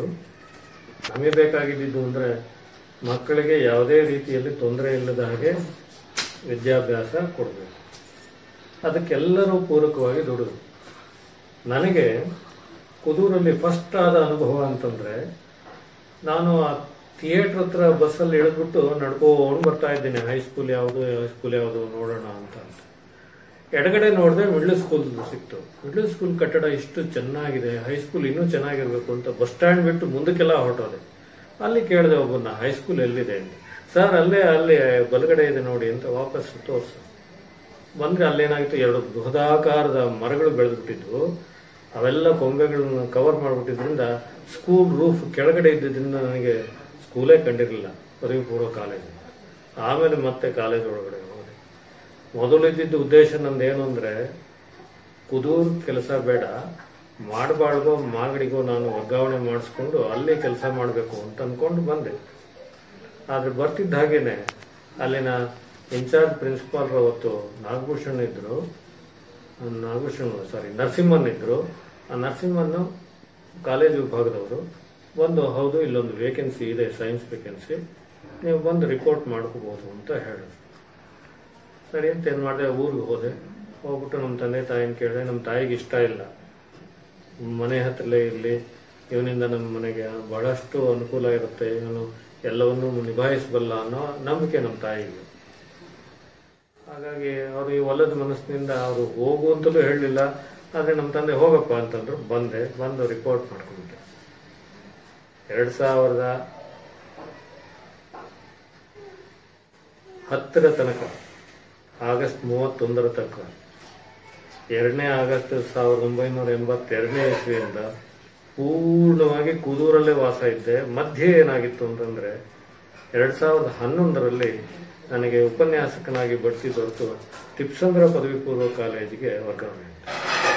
ಅಲ್ಲಿ ಸುಮಾರು 1 ವರ್ಷ 10 ತಿಂಗಳಿದ್ದೆ. ಮತ್ತೆ ಕುದೂರಿನಲ್ಲೇ ಒಂದು ವೇಕೆನ್ಸಿ ಕ್ರಿಯೇಟ್ ಆಯಿತು. ಮತ್ತೆ ಕುದೂರಿಗೆ ವಾಪಸ್ ಬಂದೆ. ರಿಟೈರ್ ಆಗೋ ತನಕ, ನಿವೃತ್ತಿ ಆಗೋ ತನಕ ಕುದೂರಲ್ಲೇ ಇದ್ದೆ. ಕುದೂರ್ ಕಾಲೇಜಿನ ಕುದೂರಿನ ಅನುಭವ ಹೇಳಬೇಕಾದ್ರೆ ನಿಮಗೆ ಬಹಳಷ್ಟು ಸಮಯ ಬೇಕಾಗುತ್ತೆ. ಆದರೂ ಸಂಕ್ಷಿಪ್ತವಾಗಿ ಹೇಳ್ತೀನಿ. ಕುದೂರು ಆಗ್ಗೆ ಒಂದು ಮಾದರಿ ಗ್ರಾಮ. ನಾನು 2 ಕೇಳಿದ್ದೆ. ಒಂದು ಸೋಲೂರು, ಸಿದ್ದಪ್ಪನವರಿಂದ ಅಭಿವೃದ್ಧಿ ಹೊಂದಿದಂತಹ ಗ್ರಾಮ. ಇನ್ನೊಂದು ಇಲ್ಲಿ ಕುದೂರು, ತೋಪಯ್ಯನವರು, ಸಾಂಬಶಿವಯ್ಯನವರು, ನರಸಿಂಗರಾಯರು, ಗಂಗಣ್ಣವರು ಮುಂತಾದಂಥ ತೋಪೇಗೌಡರು, ಇವರಿಂದಾಗಿ ಕುದೂರು ಇಷ್ಟು ಅಭಿವೃದ್ಧಿ ಹೊಂದಿದೆ ಅಂತ ಅಲ್ಲಿ ಬಂದ ಮೇಲೆ ನನಗೆ ಗೊತ್ತಾಯಿತು. ಕುದೂರಿನಲ್ಲಿ ಒಂದು ಮಾದರಿ ಗ್ರಾಮ ಪಂಚಾಯಿತಿ ಇದ್ದು, ಮೂಲ ಸೌಕರ್ಯಗಳು ಬೇರೆಲ್ಲೂ ಇಲ್ಲದ, ಮಾಗಡಿಯಲ್ಲಿ ಇಲ್ಲದಂತಹ ಮೂಲ ಸೌಕರ್ಯಗಳು ಕುದೂರಿನಲ್ಲಿತ್ತು. ಟೆಲಿಫೋನ್ ಎಕ್ಸ್ಚೇಂಜ್ ಇತ್ತು, ರೇಷ್ಮೆ ಇಲಾಖೆಯ ಆಫೀಸ್ ಇತ್ತು, KEB ಆಫೀಸ್ ಇತ್ತು, ಪ್ರಾಥಮಿಕ ಆರೋಗ್ಯ ಕೇಂದ್ರ ಇತ್ತು, ಪಶು ಚಿಕಿತ್ಸಾಲಯ ಇತ್ತು. ಮೂಲ ಸೌಕರ್ಯಗಳು ಗ್ರಾಮಾಂತರ ಪ್ರದೇಶದಲ್ಲಿ ಏನೇನಿರಬೇಕು ಎಲ್ಲವೂ ತಂದು ಕೊಟ್ಟಿದ್ರು. ಅದಕ್ಕೆಲ್ಲ ಕಾರಣ ಕುದೂರಿನ ಜನತೆ. ಪಕ್ಷ ಭೇದ ಮರೆತು ಕುದೂರಿನ ಅಭಿವೃದ್ಧಿಗೆ ಎಲ್ಲರೂ ಕೂಡ ಒಂದಾಗಿ ಏನೇನು ಸವಲತ್ತುಗಳು ಸರ್ಕಾರದಿಂದ ಬರಬೇಕು ಅದನ್ನೆಲ್ಲ ತೆಗೆದುಕೊಡ್ತಿದ್ರು. ಅದು ನನಗೆ ಬಹಳ ಇಷ್ಟ ಆಯಿತು. ಯಾವುದೇ ರೀತಿಯ ಚುನಾವಣೆಯಲ್ಲಿ ಗಲಭೆಗಳು ಆಗೋದಿಲ್ಲ, ಪಕ್ಷಗಳು ಅಂತ ಒಬ್ರಿಗೊಬ್ರು ಜಗಳ ಮಾಡ್ಕೊಂಡಿದ್ದಿಲ್ಲ. ಎಲ್ಲರೂ ಒಂದಾಗಿ ಕುದೂರಿನ ವಿಷಯ ಬಂದಾಗ ಚುನಾವಣೆ ಮರೆತು ಕೆಲಸ ಮಾಡೋದು. ಅಂತಹ ಗ್ರಾಮ ನನಗೆ ಬಹಳ ಇಷ್ಟ ಆಯಿತು. ಏಕೆಂದರೆ ನಾನು ನೋಡಿದ್ದೆ, ನಮ್ಮೂರಿನಲ್ಲೇ ಕೂಡ ಈ ಚುನಾವಣೆ ಅಂತಂದ್ರೆ ಒಂದು ಚುನಾವಣೆಯಲ್ಲಿ 10 ಮನೆಗಳು ಹಾಳಾಗತ್ತೆ. ಆದರೆ ಕುದೂರಿನಲ್ಲಿ ಹಾಗಾಗ್ತಿರ್ಲಿಲ್ಲ. ಅಂತಹ ನಾಯಕರುಗಳಿದ್ರು. ಅವರಿಗಿದ್ದದ್ದು ಒಂದೇ ಉದ್ದೇಶ, ಕುದೂರಿನ ಅಭಿವೃದ್ಧಿ, ಕೆಲಸ ಮಾಡೋದು. ಹಾಗಾಗಿ ಬಹಳ ಇಷ್ಟವಾಯಿತು. ಯಾವುದೇ ವಿಷಯದಲ್ಲಿ ಮಧ್ಯ ಪ್ರವೇಶ ಮಾಡ್ತಿರ್ಲಿಲ್ಲ ಶಾಲೆಯ ಆಡಳಿತದಲ್ಲಿ. ಅಂತಹ ಊರು ಬೇಕು. ಅಭಿವೃದ್ಧಿ ಸಮಿತಿ ಕೆಲಸ ಏನಿದ್ರು ಶಾಲಾ ಅಭಿವೃದ್ಧಿ ಅಷ್ಟೇ ಹೊರತಾಗಿ ಬೇರೆ ಯಾವ ತೊಡಕುಗಳು ಓಡ್ತಾ ಇರಲಿಲ್ಲ. ಅಲ್ಲಿಂದಾಗಿ ಅವ್ರಿಗೆ ಅಧಿಕಾರ ಇತ್ತು, ಆದರೂ ಅದನ್ನ ಅವರು ಬಳಸ್ಕೊತಾ ಇರಲಿಲ್ಲ. ಎಲ್ಲ ಪ್ರಾಂಶುಪಾಲರ ವಿವೇಚನೆಗೆ ಬಿಟ್ಟಿರ್ತಿದ್ರು. ಅವರ ಹಸ್ತಕ್ಷೇಪ ಇರ್ತಿರ್ಲಿಲ್ಲ. ಇದು ನನಗೆ ಬಹಳ ಇಷ್ಟ. ಇಲ್ಲಿಯ ಜನಗಳು ಒಳ್ಳೆಯ ವಿದ್ಯಾಭ್ಯಾಸ ಸಿಗತ್ತೆ ಅನ್ನೋದಾದ್ರೆ ಎಷ್ಟು ಪ್ರೋತ್ಸಾಹ ಕೊಡ್ತಾರೆ. ಹಾಗಿದ್ದಾಗ ನಾವೇಕೆ ಉತ್ತಮವಾಗಿ ಕೆಲಸ ಮಾಡಬಾರ್ದು ಅನ್ನೋದು ನಮಗೆ ಆ ಕುದೂರಿನ ಜನಗಳಿಂದ ಪ್ರೇರಣೆಯಾಯಿತು. ಎಲ್ಲರೂ ಕೂಡ ಒಗ್ಗಟ್ಟಾಗಿ ಬಹಳ ಶ್ರಮವಹಿಸಿ ಪ್ರಾಮಾಣಿಕವಾಗಿ ಪಾಠ ಪ್ರವಚನಗಳನ್ನು ಮಾಡ್ತಾ ಇದ್ರು. ಒಂದು ಹಾಗೆ ಅಪಾಪ ಗ್ರಾಮೀಣ ಪ್ರದೇಶದ ವಿದ್ಯಾರ್ಥಿಗಳು ಅವರಿಗೆ ಮನೆಯಲ್ಲಿ ಏನು ಓದಿಗೆ ಅನುಕೂಲ ಇಲ್ಲದಲೇ ಇದ್ದಿದ್ದರಿಂದ ಮನೆ ಪಾಠಕ್ಕೆ ಅವರು ಬರೋದಕ್ಕೆ ಪ್ರಾರಂಭ ಮಾಡಿದ್ರು. ಈ ಮನೆ ಪಾಠ ಮಾಡೋದ್ರಿಂದ ವೃತ್ತಿ ವೈಷಮ್ಯ ಜಾಸ್ತಿ ಆಗ್ಬಿಡುತ್ತೆ ಉಪಾಧ್ಯಾಯರುಗಳಲ್ಲಿ. ಆದರೆ ನನ್ನ ಪಾಲಿಸಿ ಏನಪ್ಪಾ ಅಂತಂದ್ರೆ ಯಾವ ವಿದ್ಯಾರ್ಥಿಯಿಂದಲೂ ಕೂಡ ಯಾವುದೇ ರೀತಿಯ ಪ್ರತಿಫಲನ ಅಪೇಕ್ಷೆ ಮಾಡಲೇನೆ ಪಾಠ ಮಾಡಿಬಿಡ್ಬೇಕು, ಅವ್ರು ಎಷ್ಟಾರು ಕೇಳಲಿ ಅನ್ನೋದೊಂದು ನನ್ನ ಅಭಿಪ್ರಾಯ. ಹಾಗಾಗಿ ನಾನು ಆ ತರಹ ಹೆಚ್ಚಾಗಿ ಪಾಠ ಹೇಳ್ಕೊಡಿ ಅಂತ ಬಂದವ್ರಿಗೂ ಕೂಡ ಮನೆಯಲ್ಲಿ ಪಾಠ ಹೇಳ್ಕೊಟ್ಟು ಕಳಿಸ್ತಾ ಇದ್ದೆ. ಎಷ್ಟೋ ಸಾರಿ ನಮ್ಮ ಚಿಕ್ಕ ಮನೆಯಲ್ಲಿ ವಾಸ ಮಾಡ್ತಿದ್ದೆ, ಆದರೂ ಕೂಡ ಮಕ್ಕಳು ಆಚೆ ಕಡೆ ಎಲ್ಲ ಕೂತ್ಕೊಂಡು ಪಾಠ ಕೇಳೋರು, ಹೋಗೋರು ಮಕ್ಕಳಿಗೆ ಅನುಕೂಲ ಆಗಲಿ ಅನ್ನೋ ದೃಷ್ಟಿಯಲ್ಲಿ ಪಾಠ ಮಾಡ್ತಿದ್ದೆ. ಹಾಗಾಗಿ ವಿದ್ಯಾರ್ಥಿಗಳಿಗೆ ಮೆಚ್ಚುಗೆ ಆಯ್ತೇನೋ ಅಂತ ಕಾಣುತ್ತೆ. ಜೊತೆಗೆ ಪೋಷಕರಿಗೂ ಕೂಡ ಈ ತರಹದ್ದೆಲ್ಲ ಮೆಚ್ಚುಗೆ ಆಗಿರ್ಬೋದು. ಮತ್ತು ಕೆಲವೊಂದು ನಿಯಮಗಳನ್ನು ಪಾಲನೆ ಮಾಡ್ತಿದ್ದರಿಂದ ನಾನು ವಿಶೇಷವಾಗಿ ಸಮಯ ಪಾಲನೆ ಜೊತೆಗೆ ಶಿಸ್ತಿಗೆ ಬೆಲೆ ಕೊಡ್ತಿದ್ರಿಂದ, ಶಿಸ್ತನ್ನು ಪಾಲನೆ ಮಾಡ್ತಿದ್ರಿಂದ ಎಲ್ಲರಿಗೂ ಒಂಥರ ಒಂದು ಅವ್ಯಕ್ತ ಭಯ ಇತ್ತೇನೋ ಅಂತ. ಅದು ಗೌರವಯುತ ಭಯವೋ ನಿಜವಾದ ಭಯವೋ ನನಗೆ ಗೊತ್ತಿಲ್ಲ, ಏನು ಪಾಪ ತೋರ್ಸೋರು ಆ ಥರ. ಜೊತೆಗೆ ನನ್ನ ರೂಪ ಅದು ಏನಾಗಿತ್ತು ಅಂತಂದ್ರೆ, ಒಂದು ಗಾದೆ ಇರುತ್ತು ಗೋಮುಖ ವ್ಯಾಘ್ರ ಅಂತ. ಆದ್ರೆ ನನ್ನ ವಿಷಯದಲ್ಲಿ ಅದು ಹಾಗಲ್ಲ, ವ್ಯಾಘ್ರಮುಖ ಗೋವು. ನೋಡೋದಕ್ಕೆ ಹುಲಿ ತರ ಇದ್ದು ನನ್ನ ಮನಸ್ಸೇನು ಆ ಥರ ಹುಲಿ ಮನಸ್ಸಿರ್ಲಿಲ್ಲ. ಹಾಗಾಗಿ ಮಕ್ಕಳಿಗೆ ಅದು ಅರ್ಥ ಮಾಡ್ಕೊಂಡಂತ ಮಕ್ಕಳು ಏನೋ ಅವರಿಗೆ ಒಂಥರ ಗೌರವ. ಹೀಗಾಗಿ ಅತಿಯಾದ ಗೌರವವನ್ನು ತೋರಿಸಿ ಒಂಥರ ಭೀತಿಯಿಂದಲೂ ನಡ್ಕೊಂಡ್ಬಿಡೋರು. ಅದೊಂದೊಂದು ಸಾರಿ ಮುಜುಗರ ಆಗದು ನನಗೆ. ಪಾಪ ಏನೋ ತಿಂಡಿ ತಿಂತಾ ಇದ್ದವರು ಅಲ್ಲೇ ಬಿಟ್ಟು ಓಡೋಗ್ಬಿಡೋರು ರಸ್ತೆನಲ್ಲಿ ಬರ್ತಿದ್ದಾಗ. ಪಾಪ ಮಕ್ಕಳು ಅಯ್ಯೋ ತಿನ್ನೋದು. ಎಷ್ಟೋ ಸಾರಿ ನಾನು ಅಂಗಡಿಗಳಿಗೂ ಹೋಗ್ತಾ ಇಲ್ಲ, ಯಾಕೆಂದ್ರೆ ವ್ಯಾಪಾರ ಮಾಡ್ತಿದ್ದಂತ ಗಂಡು ಮಕ್ಕಳಾಗ್ಲಿ ಹೆಣ್ಮಕ್ಳಾಗ್ಲಿ ಅವ್ರಿಗೇನೋ ಇಷ್ಟು ಹೊತ್ತು ತಗೊಳ್ಳೋರು, ಆಚೆ ಕಡೆ ಓಡೋಗ್ಬಿಡೋರು. ಹಾಗಾಗಿ ನಾನು ಅದನ್ನ ಹೆಚ್ಚಾಗಿ ಅದನ್ನ ಅವಾಯ್ಡ್ ಮಾಡ್ತಾ ಇದ್ದೆ. ಅವ್ರಿಗೇನೋ ಪಾಪ ಒಂಥರಹ ಇವನ್ ನಾನು ಕ್ಲಾಸ್ ರೂಮ್ ಹೋಗ್ಬೇಕಾದ್ರೂ ಅವ್ರಿಗೆ ಲೀಜರ್ ಇತ್ತು ಅಥವಾ ಉಪಾಧ್ಯಾಯರು ಇರ್ತಿದ್ರು ಇರ್ಲಿಲ್ವೋ, ಆಚೆ ಕಡೆ ಕೂತಿದ್ ಮಕ್ಕಳೆಲ್ಲ ಪಾಪ ಭಯಭೀತರಾಗಿ ಓಡೋಗ್ಬಿಡೋರು. ನಾನೇನು ಅವ್ರನ್ನ ಅದಕ್ಕೆಲ್ಲ ದಂಡಿಸ್ತಾ ಇರ್ಲಿಲ್ಲ. ಏನೋ ಅವ್ರಿಗೊಂಥರ ನನ್ನ ಮೇಲಿದ್ದಂಥ ಅಷ್ಟೊಂದು ಗೌರವನೋ ಅಷ್ಟೊಂದು ಪ್ರೀತಿನೋ ಇಲ್ಲ ಇನ್ನೊಂದು ಹೇಳೋದಾದ್ರೆ ಭಯನೋ ಎಲ್ಲ ಮೂರು ತರಹ ಇರುತ್ತೆ. ಹಾಗಾಗಿ ಆ ತರಹ ವಿದ್ಯಾರ್ಥಿಗಳು ಜೊತೆಗೆ ಪೋಷಕರು ಕೂಡ ಅಷ್ಟೊಂದು ಆ ತರಹ ನಡ್ಕೊಳ್ಳೋರು. ಒಂದೊಂದ್ಸಾರಿ ನನಗೆ ಮುಜುಗರ ಆಗೋದು ಅದನ್ನೆಲ್ಲ ನೋಡಿದ್ರೆ. ಏನಪ್ಪ ಇವರು ಸ್ವಾತಂತ್ರ್ಯ ಕಿತ್ಕೋತಾ ಇದ್ದೀನೇನೋ ಅನ್ಸೋದು. ಆಮೇಲೆ ಅನ್ಸೋದು ಇಲ್ಲ, ಅವರು ಸನ್ಮಾರ್ಗದಲ್ಲಿ ಹೋಗುವಾಗ ಅವ್ರು ಯಾರು ಹೆದರ್ತಾ ಇರಲಿಲ್ಲ, ಹಾಗಾಗಿ ನನ್ನ ಭಯ ಅವ್ರಿಗೇನು ಕೆಡಕು ಮಾಡೋದಿಲ್ಲ ಅನ್ನೋ ತೃಪ್ತಿ ಇರೋದು ಆಮೇಲೆ. ಹೀಗಾಗಿ ಕುದೂರಂತ ಊರು ನಾನು ಕಂಡದ್ರಲ್ಲಿ ಅಪರೂಪದ ಊರು. ಅದೇ ರೀತಿಯ ಊರನ್ನು ನಾನು ಕೊಡಗಿನಲ್ಲಿ ಒಂದು ಕೆಲವೇ ವರ್ಷಗಳು ಕೆಲಸ ಮಾಡಿದ್ದೆ. ಅದನ್ನು ಹೇಳೋದು ಮರ್ತಿದ್ದೆ ಪ್ರಾರಂಭದಲ್ಲಿ. ಕುದೂರಿನ ಕೊಡಗಿನಲ್ಲಿ ವಿರಾಜಪೇಟೆ ತಾಲೂಕಿನಲ್ಲಿ ತಿತಿಮತಿ ಎಂಬಲ್ಲಿ ಪಾಠ ಮಾಡಿದ್ದೆ ಸರ್ಕಾರಿ ಪ್ರೌಢಶಾಲೆಯಲ್ಲಿ. ಮೊದಲು ನೇಮಕಾತಿ ಅಲ್ಲಿ ನಂದು. ಅದನ್ನು ಬಿಟ್ಟು ಸಾತ್ನೂರಿಗೆ ಬಂದಿದ್ದೆ ಪ್ರೌಢಶಾಲೆಗೆ, ಖಾಸಗಿ ಪ್ರೌಢಶಾಲೆಗೆ. ಅಲ್ಲಿ ಸುತ್ತಲೂ ಅರಣ್ಯ, ನಾಗರಹೊಳೆ ಅರಣ್ಯ. ಅಂಥದ್ರಲ್ಲಿ ಮಕ್ಕಳು 4-5 ಕಿಲೋಮೀಟರ್ ಹೆಣ್ಣುಮಕ್ಕಳು ಕೂಡ ಕಾಡಲ್ಲಿ ನಡ್ಕೊಂಡು ಬಂದು ವಿದ್ಯಾಭ್ಯಾಸ ಮಾಡೋರು. ಅದನ್ನ ಟ್ರೈಬಲ್ ಸ್ಕೂಲ್ ಅಂತಲೇ ಹೆಸರಿತ್ತು ಅದಕ್ಕೆ. ಹಾಗೆ ಮಕ್ಕಳು ಬಂದು ಅಲ್ಲಿ ಕಲಿಯೋರು. ಎಷ್ಟು ಜನ ಟೀಚರ್ಸ್ ಹೋಮ್ವರ್ಕ್ ಕೊಟ್ಟರು ಕೂಡ ಮಾರನೇ ದಿನವೇ ಅದನ್ನೆಲ್ಲ ಮಾಡಿ ತೋರಿಸೋರು. ಅಂತಹ ಮಕ್ಕಳಲ್ಲಿ ಅಷ್ಟು ಕಷ್ಟಪಟ್ಟು ಅವರಲ್ಲಿ ವಿದ್ಯಾಭ್ಯಾಸ ಮಾಡೋದು, ಒಳ್ಳೆ ಫಲಿತಾಂಶ ಇರೋದು. ಪರಿಸರ ಹಾಗಿತ್ತು ಅವರಿಗೆ. ನಮಗಿಲ್ಲಿ ಅನುಕೂಲತೆ ಜಾಸ್ತಿ ಆದಾಗ ಕೆಲವು ಸಮಯ ಸೋಮಾರಿತನ ಕೂಡ ಬಂದ್ಬಿಡುತ್ತೆ. ಅದು ಮನುಷ್ಯನ ಸ್ವಭಾವ. ಆದ್ರೆ ಕುದೂರಲ್ಲಿ ಆ ಸೋಮಾರಿತನ ಹೋಗಲಾಡಿಸೋದಕ್ಕೆ ನಾನೊಂಚೂರು ಕಠೋರ ನಿಲುವುಗಳನ್ನು ತಗೊಳ್ಬೇಕಾಗ್ತಿತ್ತು. ಅದು ಆಗ್ಗೆ ಮಕ್ಕಳಿಗೆ ಸ್ವಲ್ಪ ಬೇಸರ ಆಗ್ತಿದ್ರು ಕೂಡ ಆಮೇಲೆ ಅವರು ಬೆಳೆದ ಮೇಲೆ ಇಲ್ಲ ಇಲ್ಲ ನಮ್ಮನ್ನ ಸರಿ ದಾರಿಯಲ್ಲಿ ತಂದಿದ್ರು ಇವರು ಅಂತ ಅನ್ಕೊಂಡಿರ್ತಾರೆ ಖಂಡಿತವಾಗಿ. ಇನ್ನೊಂದು, ಉದ್ದೇಶಪೂರ್ವಕವಾಗಿ ಯಾವುದೇ ಮಕ್ಕಳಿಗೆ ದಂಡನೆ ಮಾಡಿಲ್ಲ ನಾನು. ಹಾಗೇನಾದ್ರು ಒಂದು ವೇಳೆ ಆಕಸ್ಮಿಕವಾಗಿ ಏನಾದ್ರು ಅವರಿಗೆ ದೈಹಿಕವಾಗಿ ನೋವಾಗಿದ್ರೆ ಪರವಾಗಿಲ್ಲ, ವಾಸಿಯಾಗಿರುತ್ತೆ. ಮಾನಸಿಕವಾಗಿ ಅವ್ರಿಗೆ ಏನಾದ್ರು ನೋವಾಗಿದ್ರೆ ಅವ್ರು ಅದನ್ನ ದಯವಿಟ್ಟು ಮರ್ತು ಬಿಡ್ಲಿ ಅಂತ ಈ ಸಂದರ್ಭದಲ್ಲಾದ್ರೂ ಕೇಳ್ಕೊತೀನಿ ಅವ್ರಿಗೆ. ಒಂದು ಕ್ಷಮೆ ಇರಲಿ, ಇವತ್ತು ಕ್ಷಮೆ ಕೇಳುವಂತಹ ದಿನ. ಹಾಗಾಗಿ ಏನಾದ್ರೂ ಅನಿವಾರ್ಯವಾಗಿ ನನ್ನ ಅರಿವಿಗೆ ಇಲ್ಲದಂತೆ ಮಕ್ಕಳಿಗೆ ಏನಾದರೂ ನೋವಾಗಿದೆ, ಮನಸ್ಸಿಗೆ ನೋವಾಗಿದೆ, ದೇಹಕ್ಕೆ ನೋವಾಗಿದೆ ಇಲ್ಲ ಅಂತ, ಆ ದೇಹದ ನೋವು ಹೊರಟೋಗಿರುತ್ತೆ, ಮನಸ್ಸಿಗೆ ಅದು ನೋವು ಹೋಗಿರೋದಿಲ್ಲ. ಆ ನೋವನ್ನು ಇಂದಿನಿಂದ ಮರೆತು ಬಿಡಲಿ ಅಂತ ನಾನು ಮಕ್ಕಳಲ್ಲಿ ಕೇಳ್ಕೊತೀನಿ. ಮಕ್ಕಳು ಇವತ್ತು ನನಗೆ ಮಕ್ಕಳೇ. ಇನ್ನು ಹೀಗಿದ್ದಂತಹ ಕುದೂರಿನಲ್ಲಿ ಒಳ್ಳೆಯ ಫಲಿತಾಂಶ, ಸರ್ಕಾರಿ ಪ್ರೌಢಶಾಲೆಯಲ್ಲಿ, ಸರ್ಕಾರಿ ಪದವಿ ಪೂರ್ವ ಕಾಲೇಜಲ್ಲಿ ಒಳ್ಳೆಯ ಫಲಿತಾಂಶ ಬರುತ್ತಿರುವಂತಹ ಕಾಲೇಜು ಅಂತ ಹೆಸರು ಮಾಡಿದ್ದು ಕುದೂರಿಂದು. ಅದಕ್ಕೆ ಒಬ್ಬ ಉಪನ್ಯಾಸಕ, ಒಬ್ಬ ಪ್ರಾಂಶುಪಾಲರು, ಒಬ್ಬ ಸಹ ಶಿಕ್ಷಕರು ಕಾರಣರಲ್ಲ, ಎಲ್ಲರ ಕೊಡುಗೆ ಇದೆ. ಅದಕ್ಕೆ ಎಲ್ಲರೂ ಕೈ ಜೋಡಿಸಿ ಮಾಡಿದ್ರಿಂದಲೇ ಹಾಗೆ ಅಷ್ಟು ಉನ್ನತ ದರ್ಜೆಗೆ ಆ ಶಾಲೆ, ಆ ಕಾಲೇಜು ಏರಿತು. ಹಾಗಾಗಿ ಅಲ್ಲಿಗೆ ಪ್ರಥಮ ದರ್ಜೆ ಕಾಲೇಜು ಕೂಡ ಬಂತು. ಯಾವ ಹೋಬಳಿಯಲ್ಲಿ ಪ್ರಥಮ ದರ್ಜೆ ಕಾಲೇಜು ಇರುತ್ತೆ ಅಂಥದ್ದು ಕುದೂರಿಗೆ ಬಂದಿತು.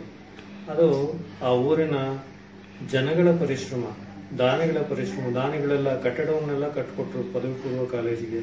ವಿದ್ಯಾಭ್ಯಾಸಕ್ಕೆ ಅಂತಂದ್ರೆ ಬಹಳಷ್ಟು ಅನುಕೂಲ ಮಾಡೋ ಜನ ನಾನು ವಿರಾಜಪೇಟೆ ತಿತಿಮತಿಯಲ್ಲಿ ನೋಡಿದ್ದು, ಅದನ್ನ ಬಿಟ್ಟರೆ ನಾನು ಕುದೂರಲ್ಲೇ ಕಂಡದ್ದು.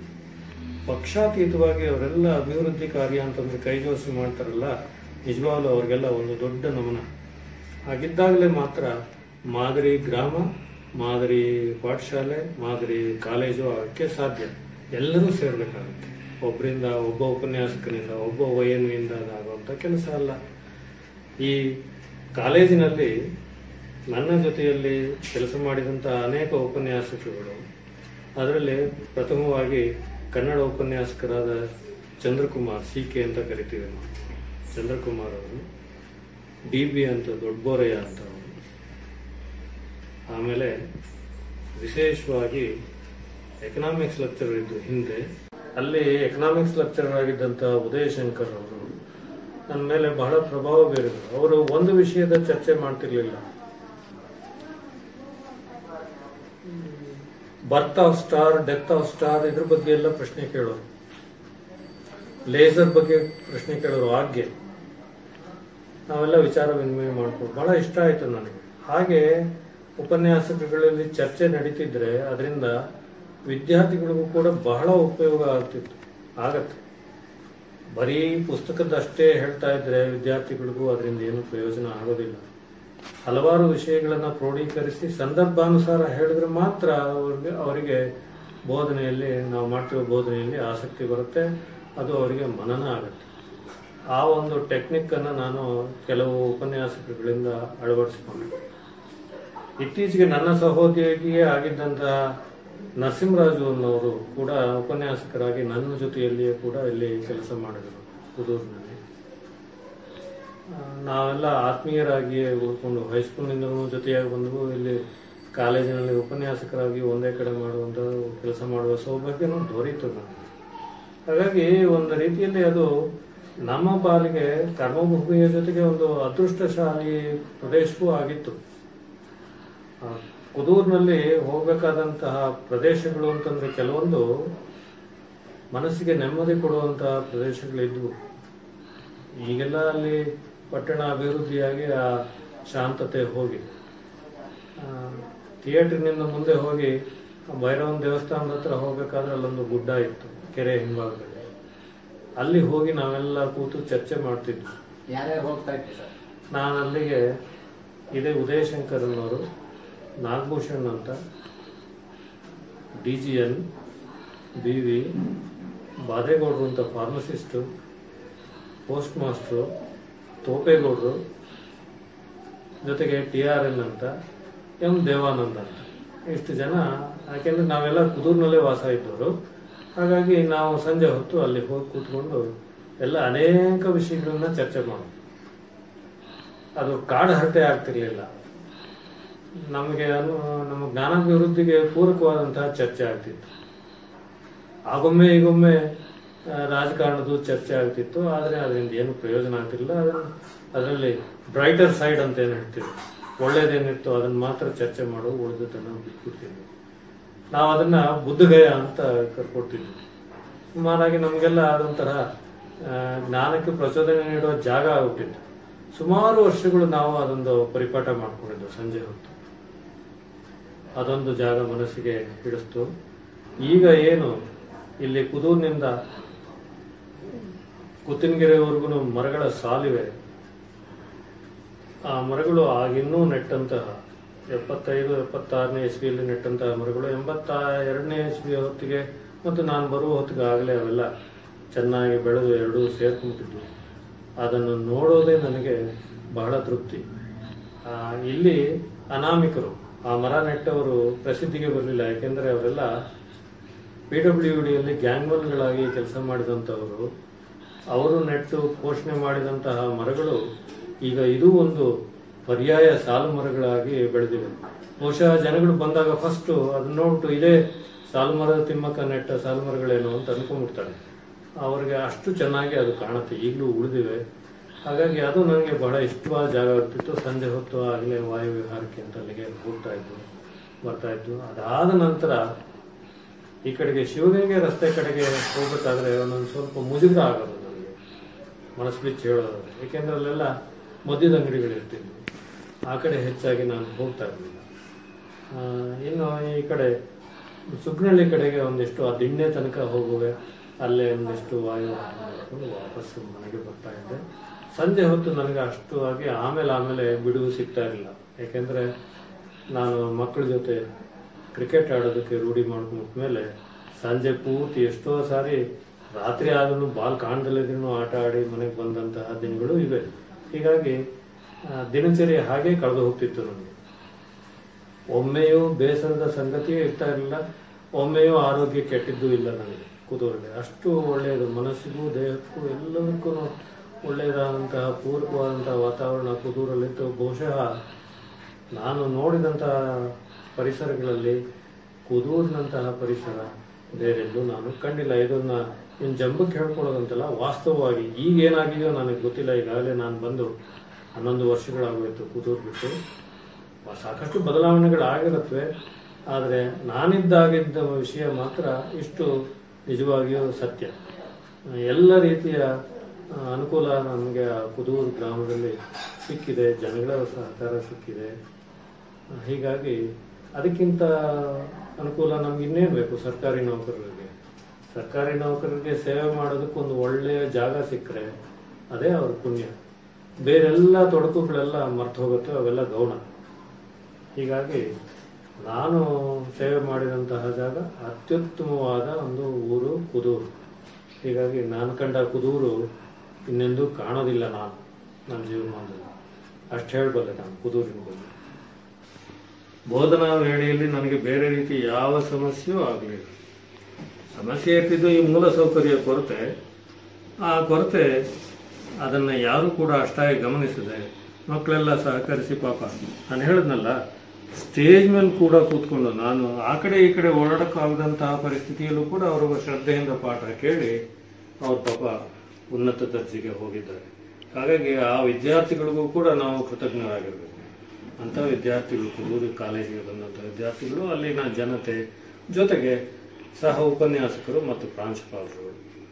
ಸಿಬ್ಬಂದಿಯಲ್ಲಿ ಹೇಳೋದಾದ್ರೆ ನಾನು ಹೆಚ್ಚು ಆಡಳಿತಾತ್ಮಕ ವಿಷಯಗಳನ್ನು ಲಕ್ಷ್ಮೀಪತಿ ಅನ್ನೋವರ ಬಳಿ ಕಲ್ತ್ಕೊಂಡೆ. ಎಷ್ಟೋ ವಿಷಯಗಳನ್ನು ತಿಳಿದುಕೊಂಡೆ. ಅದು ನನಗೆ ಅನುಕೂಲ ಆಯಿತು. ಸೇವೆಯಲ್ಲಿ ಬರಬೇಕಾದಂತಹ ಕೆಲವು ಮಾಹಿತಿಗಳನ್ನೆಲ್ಲ ಅವರು ಲಕ್ಷ್ಮೀಪತಿಯವರು ಚೆನ್ನಾಗಿ ತಿಳಿದುಕೊಂಡಿದ್ರು. ಅವರಿಂದ ಎಲ್ಲ ಮಾಗಡಿ ತಾಲೂಕಿನಲ್ಲೆಲ್ಲ ಬಂದು ಕೆಲವು ಸೇವಾ ಸಮಸ್ಯೆಗಳಿದ್ದರೆ ಅವರಿಂದ ಪರಿಹಾರ ತಗೊಂಡು ಅಂಥವ್ರಿಗೆ ನಮ್ಮ ಜೊತೆಯಲ್ಲಿ ಕೆಲಸ ಮಾಡಿದ್ರು. ಅದೆಲ್ಲ ನಮ್ಮ ಅಲ್ಲಿಗೆ ಒಂದು ಸೌಭಾಗ್ಯ ಅಂತಲೇ ಹೇಳಬೇಕು ನಾನು. ಅಷ್ಟು ಚೆನ್ನಾಗಿತ್ತು ನನಗೆ. ಒಂದು ದಿನಕ್ಕೂ ಕೂಡ ನನಗೆ ಮನಸ್ಸಿಗೆ ಬೇಸರ ಅನ್ನೋದು ಆ ಕುದೂರಿನ ಕಾಲೇಜಿನಲ್ಲಿ ಆಗಲಿಲ್ಲ. 2010ರಲ್ಲಿ ಒಳ್ಳೆ ಮನಸ್ಸಿನಿಂದ ನನ್ನನ್ನು ಬೀಳ್ಕೊಟ್ಟು ಅಲ್ಲಿಗೆ ನನ್ನ ಕುದೂರಿನ ವಿದ್ಯಾಭ್ಯಾಸ ಮಾಡೋದಕ್ಕೆ ಅನುಕೂಲ ಮಾಡಿಕೊಟ್ಟಂಥ ಅವಕಾಶಗಳೆಲ್ಲವನ್ನು ಸದುಪಯೋಗ ಮಾಡಿಕೊಂಡು ನಾನು ಸುಮಾರು 28 ವರ್ಷಗಳ ಕಾಲ ಸ್ಕೂಲಿಗೆ, ಆ ಕಾಲೇಜಿಗೆ ಒಟ್ಟಾರೆ ಸೇವೆ ಸಲ್ಲಿಸಿ ಸಂತೃಪ್ತನಾಗಿ ನಿವೃತ್ತಿಯಾದ. ಮತ್ತೆ ಸರ್, ನೀವು ಪಾಠ ಮಾಡ್ಬೇಕಾದ್ರೆ ಈ ಗ್ರಾಮೀಣ ಭಾಗದಲ್ಲಿ ಬರ್ತಾ ಇರ್ತಕ್ಕಂತ ವಿದ್ಯಾರ್ಥಿಗಳೇನು ಕಾಲೇಜಿನಲ್ಲಿ ಯಾವುದೇ ತರಗತಿಗಳನ್ನ ಮಿಸ್ ಮಾಡ್ಕೊಂಡ್ರು ಕೂಡ ಈ YME ಸರ್ ಮಾಡುವಂತ ಯಾವುದೇ ತರಗತಿಗಳನ್ನ ಮಿಸ್ ಮಾಡ್ಕೋತಾ ಇರಲಿಲ್ಲ ಸರ್. ಇದ್ರ ಬಗ್ಗೆ ಏನ್ ಹೇಳ್ತೀರಾ ಸರ್? ಹೌದು, ಅದೇ ಹೇಳಿದ್ನಲ್ಲ, ಮಕ್ಕಳಿಗೆ ನಾವು ಹೇಳ್ಕೊಡೋದನ್ನು ಬಿಟ್ಟರೆ ಬೇರೆ ಎಲ್ಲೂ ಸಹ ಅವರಿಗೆ ಮಾರ್ಗದರ್ಶನವೂ ಸಿಗ್ತಾ ಇರಲಿಲ್ಲ. ಜೊತೆಗೆ ಇಂಗ್ಲಿಷ್ ಕಲಿಯಬೇಕು ಅಂತಂದಾಗ ಅವರಿಗೆ ಉಪನ್ಯಾಸಕರಿಂದಲೇ ಅವರಿಗೆ ಮಾರ್ಗದರ್ಶನ ಸಿಗಬೇಕಾಗ್ತಿತ್ತು. ಹೀಗಾಗಿ ಉಳಿದ ವಿಷಯಗಳಲ್ಲಿ ಪಾಪ ಅವರು ಬುದ್ಧಿವಂತರಾಗಿ ಹೆಚ್ಚು ಅಂಕಗಳನ್ನು ಗಳಿಸ್ತಾ ಇದ್ರು. ಆದರೆ ಇಂಗ್ಲಿಷ್ನಲ್ಲಿ ಪಾಪ ಗ್ರಾಮೀಣ ಪ್ರದೇಶದಿಂದ ಬಂದಂಥವ್ರು ಅವರನ್ನ ನಾವು ದೂಷಣೆ ಮಾಡೋಕ್ಕಾಗೋದಿಲ್ಲ. ನಿಮಗೆ ಯಾವ ಮಿಡ್ಲ್ ಸ್ಕೂಲ್ನಲ್ಲಿ ಕಲಿಸಿಲ್ಲ, ಹೈಸ್ಕೂಲ್ನಲ್ಲಿ ಕಲಿಸಿಲ್ಲ ಅಂತ ದೂಷಣೆ ಮಾಡಿದ್ರೆ ಅದನ್ನ ಫಲ ಸಿಗೋದಿಲ್ಲ. ನಾವು ಪ್ರಯತ್ನ ಮಾಡಿ ಹೆಚ್ಚಾಗಿ ಅವರು ಕನಿಷ್ಠ ಅಂಕಗಳನ್ನಾದರೂ ಗಳಿಸುವಷ್ಟು ಮಟ್ಟಿಗೆ ಅವರನ್ನ ತರಬೇತಿ ಮಾಡಬೇಕಾಗಿತ್ತು. ಗ್ರಾಮೀಣ ಪ್ರದೇಶ ಬಹಳ ಕಷ್ಟ ಇಂಗ್ಲಿಷ್ನಲ್ಲಿ ಅವರು ವಿದ್ಯಾಭ್ಯಾಸ ಮಾಡೋದಕ್ಕೆ ಮತ್ತು ಇಂಗ್ಲಿಷ್ ಕಲಿಯೋದಕ್ಕೆ. ಮೂಲ ಇಂಗ್ಲಿಷ್ ಕಲ್ತಿರ್ತಾರೆ, ಆದರೆ ಹೆಚ್ಚು ಹೆಚ್ಚು ಸಾಹಿತ್ಯ ಓದೋದು ಮಾಡೋದಕ್ಕೆ ಅವರಿಗೆ ಬಹಳ ಕಷ್ಟ ಆಗುತ್ತೆ. ಹಾಗಾಗಿ ನಾನು ಹೇಳ್ತಾ ಇದ್ದದನ್ನ ಕೇಳೋದಕ್ಕೆ ಅಷ್ಟು ಆಸಕ್ತಿಯಿಂದ ಮಕ್ಕಳೆಲ್ಲ ಕಡೆ ಬಂದು ಬೇರೆ ಬೇರೆ ಕ್ಲಾಸ್ ಅನಿವಾರ್ಯವಾಗಿ ತಪ್ಪಿಸ್ಕೊಳ್ತಿದ್ರು ಏನೋ. ಆದರೆ ನಾನು ಹೇಳ್ತೀನಿ, ನನ್ನ ತರಗತಿಗೆ ಎಲ್ಲ ವಿದ್ಯಾರ್ಥಿಗಳು ತುಂಬ ಹುಡುಗರಿಂದ ಬಂದು ಪಾಠ ಕೇಳ್ಕೊಂತಿದ್ರು. ಅದರಿಂದ ಅವ್ರಿಗೆ ಅನುಕೂಲವೂ ಆಗಿದೆ. ಮತ್ತೆ ಸರ್, ಕಾಲೇಜಿನಲ್ಲಿ ವಿದ್ಯಾರ್ಥಿ ದಶೆಯಲ್ಲಿ ನಾನು ಕೂಡ ನಿಮ್ ಪಾಠವನ್ನು ಕೇಳಬೇಕಾದ್ರೆ ಗಮನಿಸಿದ್ದೆ ಸರ್. ವಿದ್ಯಾರ್ಥಿಗಳಿಗೆ ನೀವು ಅಟೆಂಡೆನ್ಸ್ ನ ಕೂಗ್ಬೇಕಾದ್ರೆ ಈ ರೋಲ್ ನಂಬರ್ ನ ಕೂಗ್ತಾ ಇರ್ಲಿಲ್ಲ ಸರ್. ಪ್ರತಿಯೊಬ್ಬ ವಿದ್ಯಾರ್ಥಿಯ ಹೆಸರನ್ನ ಅಷ್ಟೇ ಗೌರವದಿಂದ, ಉದಾಹರಣೆ ಮಹೇಶ್ ಅಥವಾ ಸತೀಶ್, ಈ ತರ ಅವ್ರಿಗೆ ಗೌರವಯುತವಾಗಿ ಕೂಗ್ತಾ ಇದ್ವಿ. ಯಾಕೆ ಸರ್? ಯಾಕೆಂದ್ರೆ ನನ್ನಲ್ಲಿ ಒಂದು ಸಂಪ್ರದಾಯ, ತಂದೆ ತಾಯಂದಿರು ಅವ್ರಿಗೊಂದು ಒಳ್ಳೆ ಹೆಸರನ್ನ, ತಂದೆ ತಾಯಂದಿರು ಅಥವಾ ಅವ್ರ ಹಿರಿಯರು ಮನೆಯಲ್ಲಿ ಒಂದು ಹೆಸರನ್ನ ಇಟ್ಟಿರ್ತಾರೆ. ಆ ಹೆಸರಿಗೆ ಬದಲಾಗಿ ನಾನು ಉಪಾಧ್ಯಾಯನಾಗಿ ಬೇರೆ ಯಾವುದೋ ಅಡ್ಡ ಹೆಸರಿನಿಂದಲೋ ಚುಟುಕುವಾಗಿ ಅವರ ಹೆಸರು ಕರೆಯೋದು ನನಗೆ ಇಷ್ಟ ಇಲ್ಲ. ಹಾಜರಿ ತಗೊಳ್ಳೋದಕ್ಕೆ ಎಷ್ಟೇ ಸಮಯ ಹಿಡಿದ್ರು ಕೂಡ 90 ಜನ, 100 ಜನ, 120 ಜನ ಇದ್ರೂ ಕೂಡ ಎಲ್ಲರ ಹೆಸರನ್ನ ಪೂರ್ಣವಾಗಿ ಕರೆಯೋದು ನನ್ನ ಪದ್ಧತಿ. ಅದು ಅವ್ರಿಗೆ ನನಗೆ ತೃಪ್ತಿ. ಅವ್ರಿಗಿದ್ದಂಥ ನೀವು ಹುಡುಗರುಗಳು ಮತ್ತೆ ನೀವು ಆಚೆ ಕಡೆ ಇಟ್ಕೊಂಡಂತಹ ಅಡ್ಡ ಹೆಸರುಗಳನ್ನು ಗೊತ್ತಿದ್ರೂ ಕೂಡ ನಾನು ಅದನ್ನು ಕರೀತಾ ಇರಲಿಲ್ಲ. ಅದು ಹುಡುಗರಿಗೆ ಕೊಡಬೇಕಾದಂಥ ಗೌರವ. ನಾವು ಆ ಗೌರವ ಕೊಟ್ಟರೆ ಅವ್ರಿಗೂ ಕೂಡ ನಮ್ಮನ್ನು ಗೌರವಿಸಬೇಕು, ಎಲ್ಲರನ್ನು ಗೌರವಿಸಬೇಕು, ಅವರ ನಿಜವಾದ ಹೆಸರನ್ನೇ ಕರಿಬೇಕು ಅನ್ನೋದು ಅವರಿಗೆ ಬರುತ್ತೆ. ಅದು ನಾವು ಪಾಲನೆ ಮಾಡಬೇಕು. ಕೈದಿಗಳನ್ನು ಕೂದಾಗ 1 2 3 ಅಂತ ಕೂಗೋದು ನನಗೆ ಇಷ್ಟ ಇಲ್ಲ. ನಾನು ಕಾಲೇಜಲ್ಲಿ ಹಾಗೆ ಮಾಡ್ತಿದ್ದಂಥ ಉಪನ್ಯಾಸಕರಿಗೆ ನಾನು ಎಷ್ಟೋ ಸರಿ ಆನ್ಸರೇ ಮಾಡ್ತಿದ್ದಿಲ್ಲ. ಅದು ಸರಿ ಇಲ್ಲ ನನ್ನ ಮನಸ್ಸಿಗೆ. ತನ್ನದಾಗಿ ಇಟ್ಟಂಥ ಹೆಸರನ್ನ, ಮಕ್ಕಳ ಹೆಸರನ್ನ ಕೂಗೋದ್ರಿಂದ ಒಂದು ಅವ್ರಿಗೂ ಕೂಡ ಉಪನ್ಯಾಸಕರು ನನ್ನನ್ನು ಗಮನಿಸಿದ್ದಾರೆ ಅಂತ ಅವ್ರಿಗೆ ಅನಿಸುತ್ತೆ. ಮತ್ತು ಏನೋ ಒಂದು ಅವ್ರಿಗೂ ಒಂಥರ ಸಂತೋಷ ಆಗುತ್ತೆ. ಹಾಗಾಗಿ ಈ ರೋಲ್ ನಂಬರ್ ಕೂಗೋದೇ ಆಗಲಿ, ಸಣ್ಣ ಸಣ್ಣ ಹೆಸರು ಕೂಗೋದೇ ಆಗಲಿ, ಮೊಟಕು ಮಾಡಿ ಕೂಗೋದೇ ಆಗಲಿ ನನಗೆ ಇಷ್ಟ ಆಗ್ತಿರ್ಲಿಲ್ಲ. ಹಾಗಾಗಿ ನಾನು ಪೂರ್ಣ ಹೆಸರನ್ನ ಕೂಗ್ತಾ ಇದ್ದೆ. ಅದು ವಿದ್ಯಾರ್ಥಿಗಳಿಗೂ ಇಷ್ಟ ಆಗ್ತಿತ್ತು. ಮುಖ್ಯವಾಗಿ YNV ಸರ್ ಅಂತಂದ್ರೆ ಹಾಫ್ ಶರ್ಟ್, ಕೈಯಲ್ಲಿ ಒಂದು ವಾಚ್, ಮತ್ತೆ ಮುಖದಲ್ಲಿ ಇರುವಂತಹ YNV ಸರ್ ಅವರ ಮೀಸೆ. ಈ ಮೀಸೆ ಕುರಿತಾಗಿ ಒಂದು ಗಾಂಭೀರ್ಯತೆ ಎಲ್ಲಾ ವಿದ್ಯಾರ್ಥಿಗಳಿಗೂ ಇದೆ ಸರ್. ಇದ್ರ ಬಗ್ಗೆ, ನಿಮ್ಮ ಮೀಸೆ ಬಗ್ಗೆ ನಮಗೂ ಕೂಡ ಒಂದು ಕುತೂಹಲ ಇದೆ ಸರ್, ತಿಳ್ಕೋಬೇಕು ಅಂತ ಹೇಳಿ. ಇದ್ರ ಹಿನ್ನೆಲೆ ಏನ್ ಹೇಳ್ತೀರಾ ಸರ್? ಬಹಳ ಧೈರ್ಯ ಮಾಡಿ ಈ ಪ್ರಶ್ನೆ ಕೇಳಿದ್ದೀರಿ. ಅದಕ್ಕೆ ಹಿನ್ನೆಲೆ ಹೇಳ್ತೀನಿ.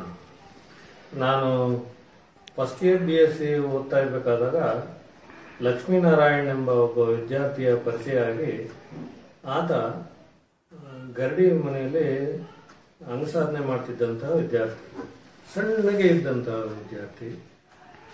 ಹೀಗೆ ಪರಿಚಯ ಆದಾಗ ನೀವು ಎಷ್ಟು kg ತೂಗ್ತಾ ಇದ್ದೀರಿ ಅಂತ ಕೇಳ್ದ. ನಂದು 48 kg ಅಂತ ಹೇಳಿದೆ. ಆತ ಏನ್ ಮಾಡ್ದ, ಸೊಂಟಕ್ಕೆ ಕೈ ಹಾಕಿ ನನ್ನ ಮೇಲೆ ಕೆತ್ಬಿಟ್ಟು ಭದ್ರವಾಗಿದೆ ಸೊಂಟ, ನೀವು ಗರಡಿಗೆ ಬರ್ತೀರಾ ಅಂತ ಕೇಳ್ದ. ನನಗದು ಯಾವ ಕ್ಷಣದಲ್ಲಿ ಏನು ಅನ್ನಿಸ್ತೋ, ನಾನು ಶ್ರೀರಾಮ್ಪುರದಿಂದ ರೇಣುಕಾಚಾರ್ಯ ಕಾಲೇಜ್ಗೆ ನಡ್ಕೊಂಡು ಹೋಗ್ತಿದ್ದಂತಹ ಸಂದರ್ಭದಲ್ಲಿ ಗರಡಿ ಮನೆಗೆ ಹೋಗೋಕೆ ಸಮಯವೇ ಇಲ್ಲದೇ ಇದ್ರೂ ಕೂಡ ಸಂಜೆ ಹೊತ್ತು ಗರಡಿಗೆ ಹೋಗೋದಕ್ಕೆ ಶುರು ಮಾಡ್ಬಿಟ್ಟೆ. ಗರಡಿ ಮನೆ ಅಲ್ಲಿ ಅಂಗಸಾಧನೆ ಮಾಡ್ತಾ ಮಾಡ್ತಾ ಮಾಡ್ತಾ ದೇಹ ಒಂಥರ ಎಲ್ಲ ಹುರಿ ಆಯಿತು. ಜೊತೆಗೆ ಈ ಹಾರ್ಮೋನ್ ಎಂದಾಗೋ ಏನೋ ನನಗೆ ಪ್ರೌಢಶಾಲೆಯಲ್ಲಿಯೇ ಸಣ್ಣದಾಗಿ ಮೀಸೆ ಕಾಣ್ತಾ ಇತ್ತು. ಗರಡಿಗೆ ಹೋದ್ಮೇಲೆ ನಿಜವಾಗ್ಲೂ ಅದು ಪೌರುಷದ ಲಕ್ಷಣ ಆಗಬೇಕು ಅಂತ ಅಲ್ಲಿದ್ದಂಥ ಪೈಲ್ವಾನರುಗಳನ್ನು ನೋಡಿ ನನಗೂ ಅನಿಸಿ ಏನು ಮಾಡ್ತು ಅಂತಂದ್ರೆ ಮೀಸೆಯನ್ನು ಹುರಿ ಮಾಡೋದಕ್ಕೆ ಶುರು ಮಾಡಿಬಿಟ್ಟೆ. ಫಸ್ಟ್ ಇಯರ್ BSc ಉಪನ್ಯಾಸಕರುಗಳಿಗೂ ಹೆದರದ ಹಾಗೆ ಶುರು ಮಾಡಿ. ಆಮೇಲೆ BSc ಮುಗಿದ ಹೊತ್ತು ವೇಳೆಗೆ ಒಂದು ಉದ್ಯೋಗ ಹೊಡಿಬೇಕು ಅಂತಂದಾಗ ನನಗೆ ಆಸೆಯಾಗಿದ್ದು ಪೊಲೀಸ್ ಇಲಾಖೆ ತಪ್ಪಿದ್ರೆ ಸೇನೆಗೆ ಸೇರಬೇಕು, ಡಿಫೆನ್ಸ್ ಸರ್ವಿಸಲ್ಲಿ IAF ಅಥವಾ ಬಾರ್ಡರ್ ಸೆಕ್ಯೂರಿಟಿ ಫೋರ್ಸ್ಗೂ ಸೇರಬೇಕು ಅನ್ನೋ ಆಸೆ ಆಯಿತು. ಪೊಲೀಸ್ ಇಲಾಖೆಗೂ ಮುಂಚೆನೆ ನನಗೆ ಈ ಎರಡೂ ಕಡೆಯಿಂದ ಉದ್ಯೋಗ ಅವಕಾಶಗಳು ಬಂದು, ಆದರೆ ದುರದೃಷ್ಟವಶಾತ್ ನನ್ನ ಪಾಲಿಗೆ ಮನೆಯವರಿಗೆ ಅದೃಷ್ಟ, ನಮ್ಮ ತಾಯಿ ತಂದೆ ಅಣ್ಣಂದ್ರು ಎಲ್ಲ ಇದಕ್ಕೆ ಒಪ್ಪಲಿಲ್ಲ, ನೀನು ಹೋಗಬಾರ್ದು ಅಂತ ಹಠ ಹೇಳಿಬಿಟ್ರು. ಹಾಗಾಗಿ ನಾನು ಆಸೆನ ಕೈ ಬಿಡಬೇಕಾಯ್ತು. ಉದ್ಯೋಗ ಖಾತ್ರಿಯಾಗಿ ಸಿಗ್ತಾ ಇತ್ತು, ಸೇನೆಯಲ್ಲಿ ಇರ್ತಿದ್ದೆ, ಆದರೆ ಅದು ಆಗಲಿಲ್ಲ. ಅದೊಂದು ರಿಗ್ರೆಟ್ ನನಗೆ ಆಗಲಿಲ್ಲ, ಅನ್ನೋ ವಿಷಾದ ಇವತ್ತಿಗೂ ಇದೆ. ಈ ಪೊಲೀಸ್ ಇಲಾಖೆ ಅಥವಾ ಡಿಫೆನ್ಸ್ ಸರ್ವಿಸ್ ಸೇರಬೇಕು ಅನ್ನೋ ಅಭಿಲಾಷೆ ಇದ್ದದ್ರಿಂದ ಈ ನನ್ನ ಈ ರೂಪ, ಈ ಉಗ್ರ ರೂಪ ಹೇಳ್ಬೇಕಂದ್ರೆ ಅದು ಹಾಗೆ ಮುಂದುವರ್ಕೊಂಡು ಹೋಯಿತು. ಶಿಕ್ಷಕನಾದ ಮೇಲೂ ಕೂಡ ನಾನು ಆ ಸೇವೆಯಲ್ಲಿ ಇಲ್ಲದಿದ್ರು ಕೂಡ ಆ ಸೇವೆಯಲ್ಲಿ ಇರಬೇಕಾದಂತಹ ಕೆಲವು ನಿಯಮಗಳನ್ನು, ಮೌಲ್ಯಗಳನ್ನು ಉಳಿಸ್ಕೊಂಡಿದ್ದರಿಂದ ಈ ರೂಪನೂ ಹಾಗೆ ಉಳ್ಕೊಳ್ತು. ಅದು ವಿದ್ಯಾರ್ಥಿಗಳ ಪಾಲಿಗೆ ಒಂದು ಭೀತಿ ಹುಟ್ಟಿಸುವಂಥದ್ದು ಆಯಿತು. ಮನೆಯವರು ತಂದೆ ತಾಯಿ ಹೇಳಿದ್ರು ತೆಗಿಲಿಲ್ಲ, ಸಂಬಂಧಿಗಳು ಹೇಳಿದ್ರು ಕೇಳಲಿಲ್ಲ. ಅವ್ರು ನಮ್ಮ ದೊಡ್ಡಪ್ಪನ ಮಗಳು ಒಂದಿನ ತಮಾಷೆ ಮಾಡಿದ್ಲು ನನಗೆ, ಅದನ್ನು ಹೇಳೋದು ಸ್ವಾರಸ್ಯ ಅನ್ಸುತ್ತೆ. ಮಧ್ಯಾಹ್ನ ಹೊತ್ತು ಹೋಗಿ ಪದ್ಮ ನೀರು ಕೊಡು ನನಗೆ ಅಂತ ಕೇಳಿದೆ. ಅವಳೇನು ಮಾಡಿದ್ಲು, 2 ಲೋಟ ನೀರು ತಂದಿಟ್ಲು. ಯಾಕೆ 2 ಲೋಟ ತಂದಿಟ್ಟಿ ಅಂತ ಕೇಳಿದೆ. ಒಂದು ನಿನ್ನ ಮೀಸೆಯಲ್ಲೇ ಉಳಿಯುತ್ತೆ, ಇನ್ನೊಂದು ನೀನು ಕುಡಿಯೋಕ್ಕೆ ಅಂತ ಹೇಳ್ಬಿಟ್ಲು. ಅಷ್ಟು ದೊಡ್ಡದಾಗಿ ಮೀಸೆ ಬಿಟ್ಟಿದ್ದೆ. ಮೀಸೆ ನೀರು ಫಿಲ್ಟರ್ ಆಗೋಷ್ಟು ದೊಡ್ಡದಿತ್ತು. ಹಾಗೆ ಅದನ್ನು ಉಳಿಸ್ಕೊಂಡೇ ಬಂದೆ. ನನಗೇನು ಅದು ಬಹಳ ಇಷ್ಟವಾಗಿ ಕಾಣ್ತು. ಅದು ಬಣ್ಣ ಬದಲಾಯಿಸಿದ್ರು ಕೂಡ ಅದನ್ನು ಹಾಗೆ ಉಳಿಸ್ಕೊಂಡಿದ್ದೀನಿ, ಈಗಲೂ ಇರುತ್ತೆ, ಅದು ಕೊನೆಯವರೆಗೂ ಇದ್ದೇ ಇರುತ್ತೆ. ಅದರಿಂದ ಯಾರಿಗೂ ಏನು, ಬೇರೆಯವ್ರಿಗೆ ಯಾರು ಏನು ತೊಂದರೆ ಇಲ್ಲ. ಕೆಲವ್ರಿಗೇನೋ ಅದು ಇದು ಅನವಶ್ಯಕ ಅನ್ನಿಸ್ತಾ ಏನೋ, ಅದು ಅವರವರ ಅಭಿಲಾಷೆ. ಆದರೂ ಇದು ನನ್ನ ಅಭಿಲಾಷೆ, ಅಭಿರುಚಿ. ಹಾಗೆ ಇದ್ದೀನಿ, ಉಳಿಸ್ಕೊಂಡಿದ್ದೀನಿ. ಇದು ನನ್ನ ಮೀಸೆಯ ಕತೆ.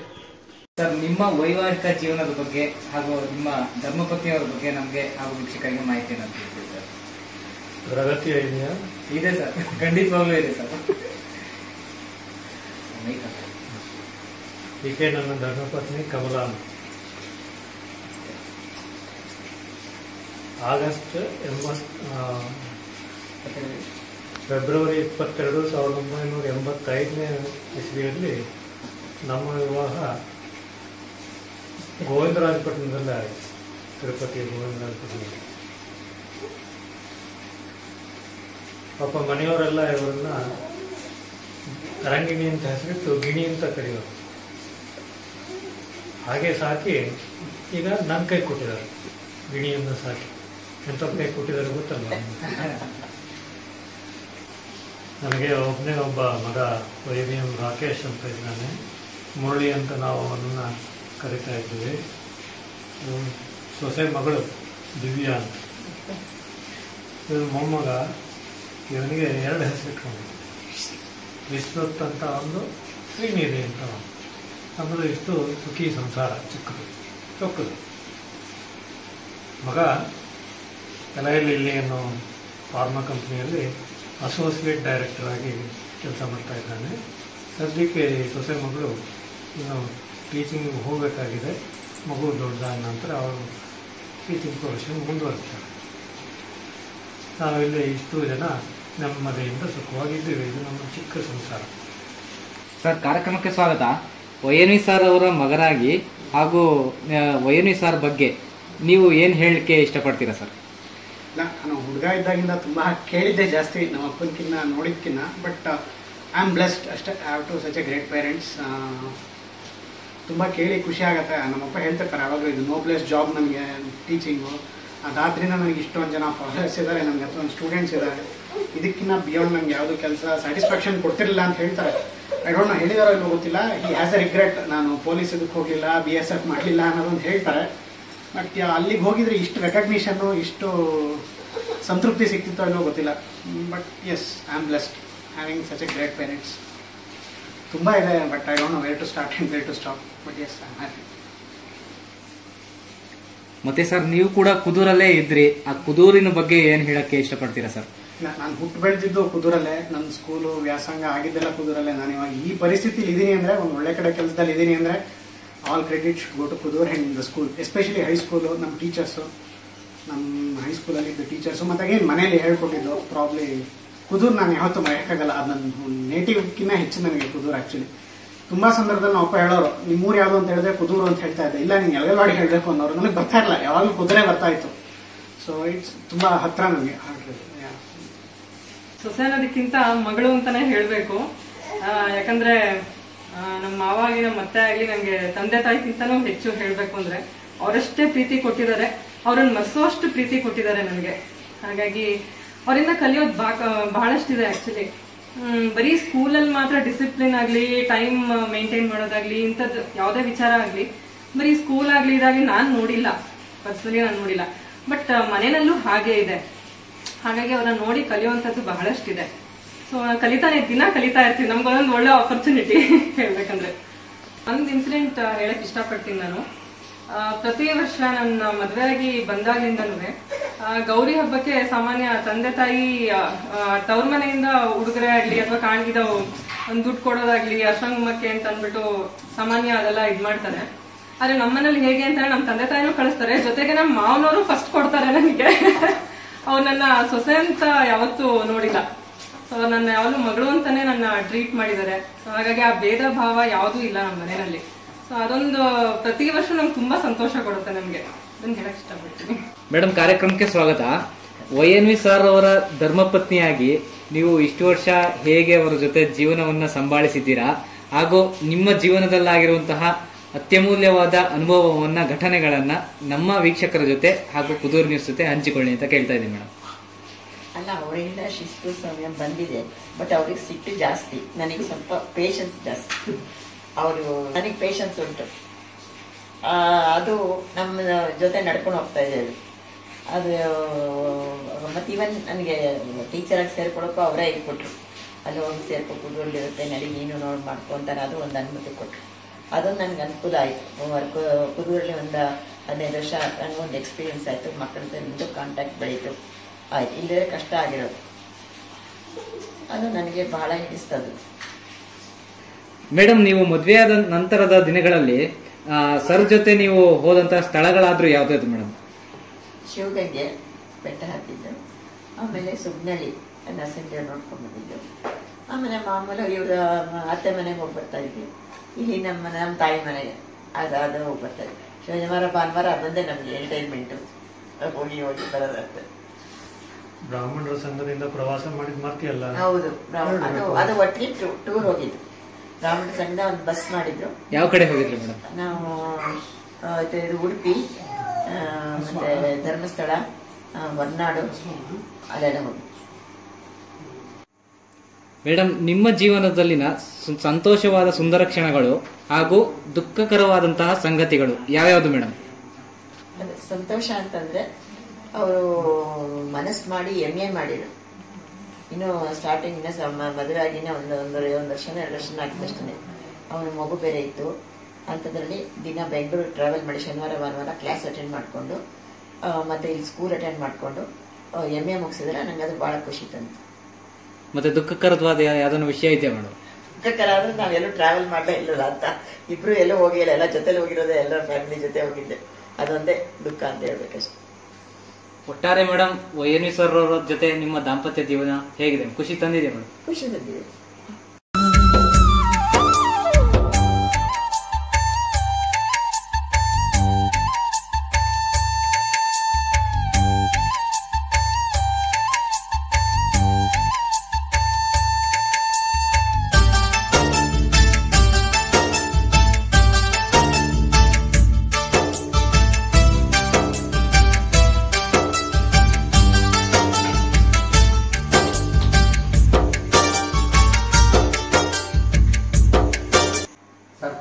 ಕಾರ್ಯಕ್ರಮವನ್ನ ಕುರಿತಾಗಿ ಏನ್ ಹೇಳಕ್ಕೆ ಇಷ್ಟಪಡ್ತೀರಾ ಸರ್?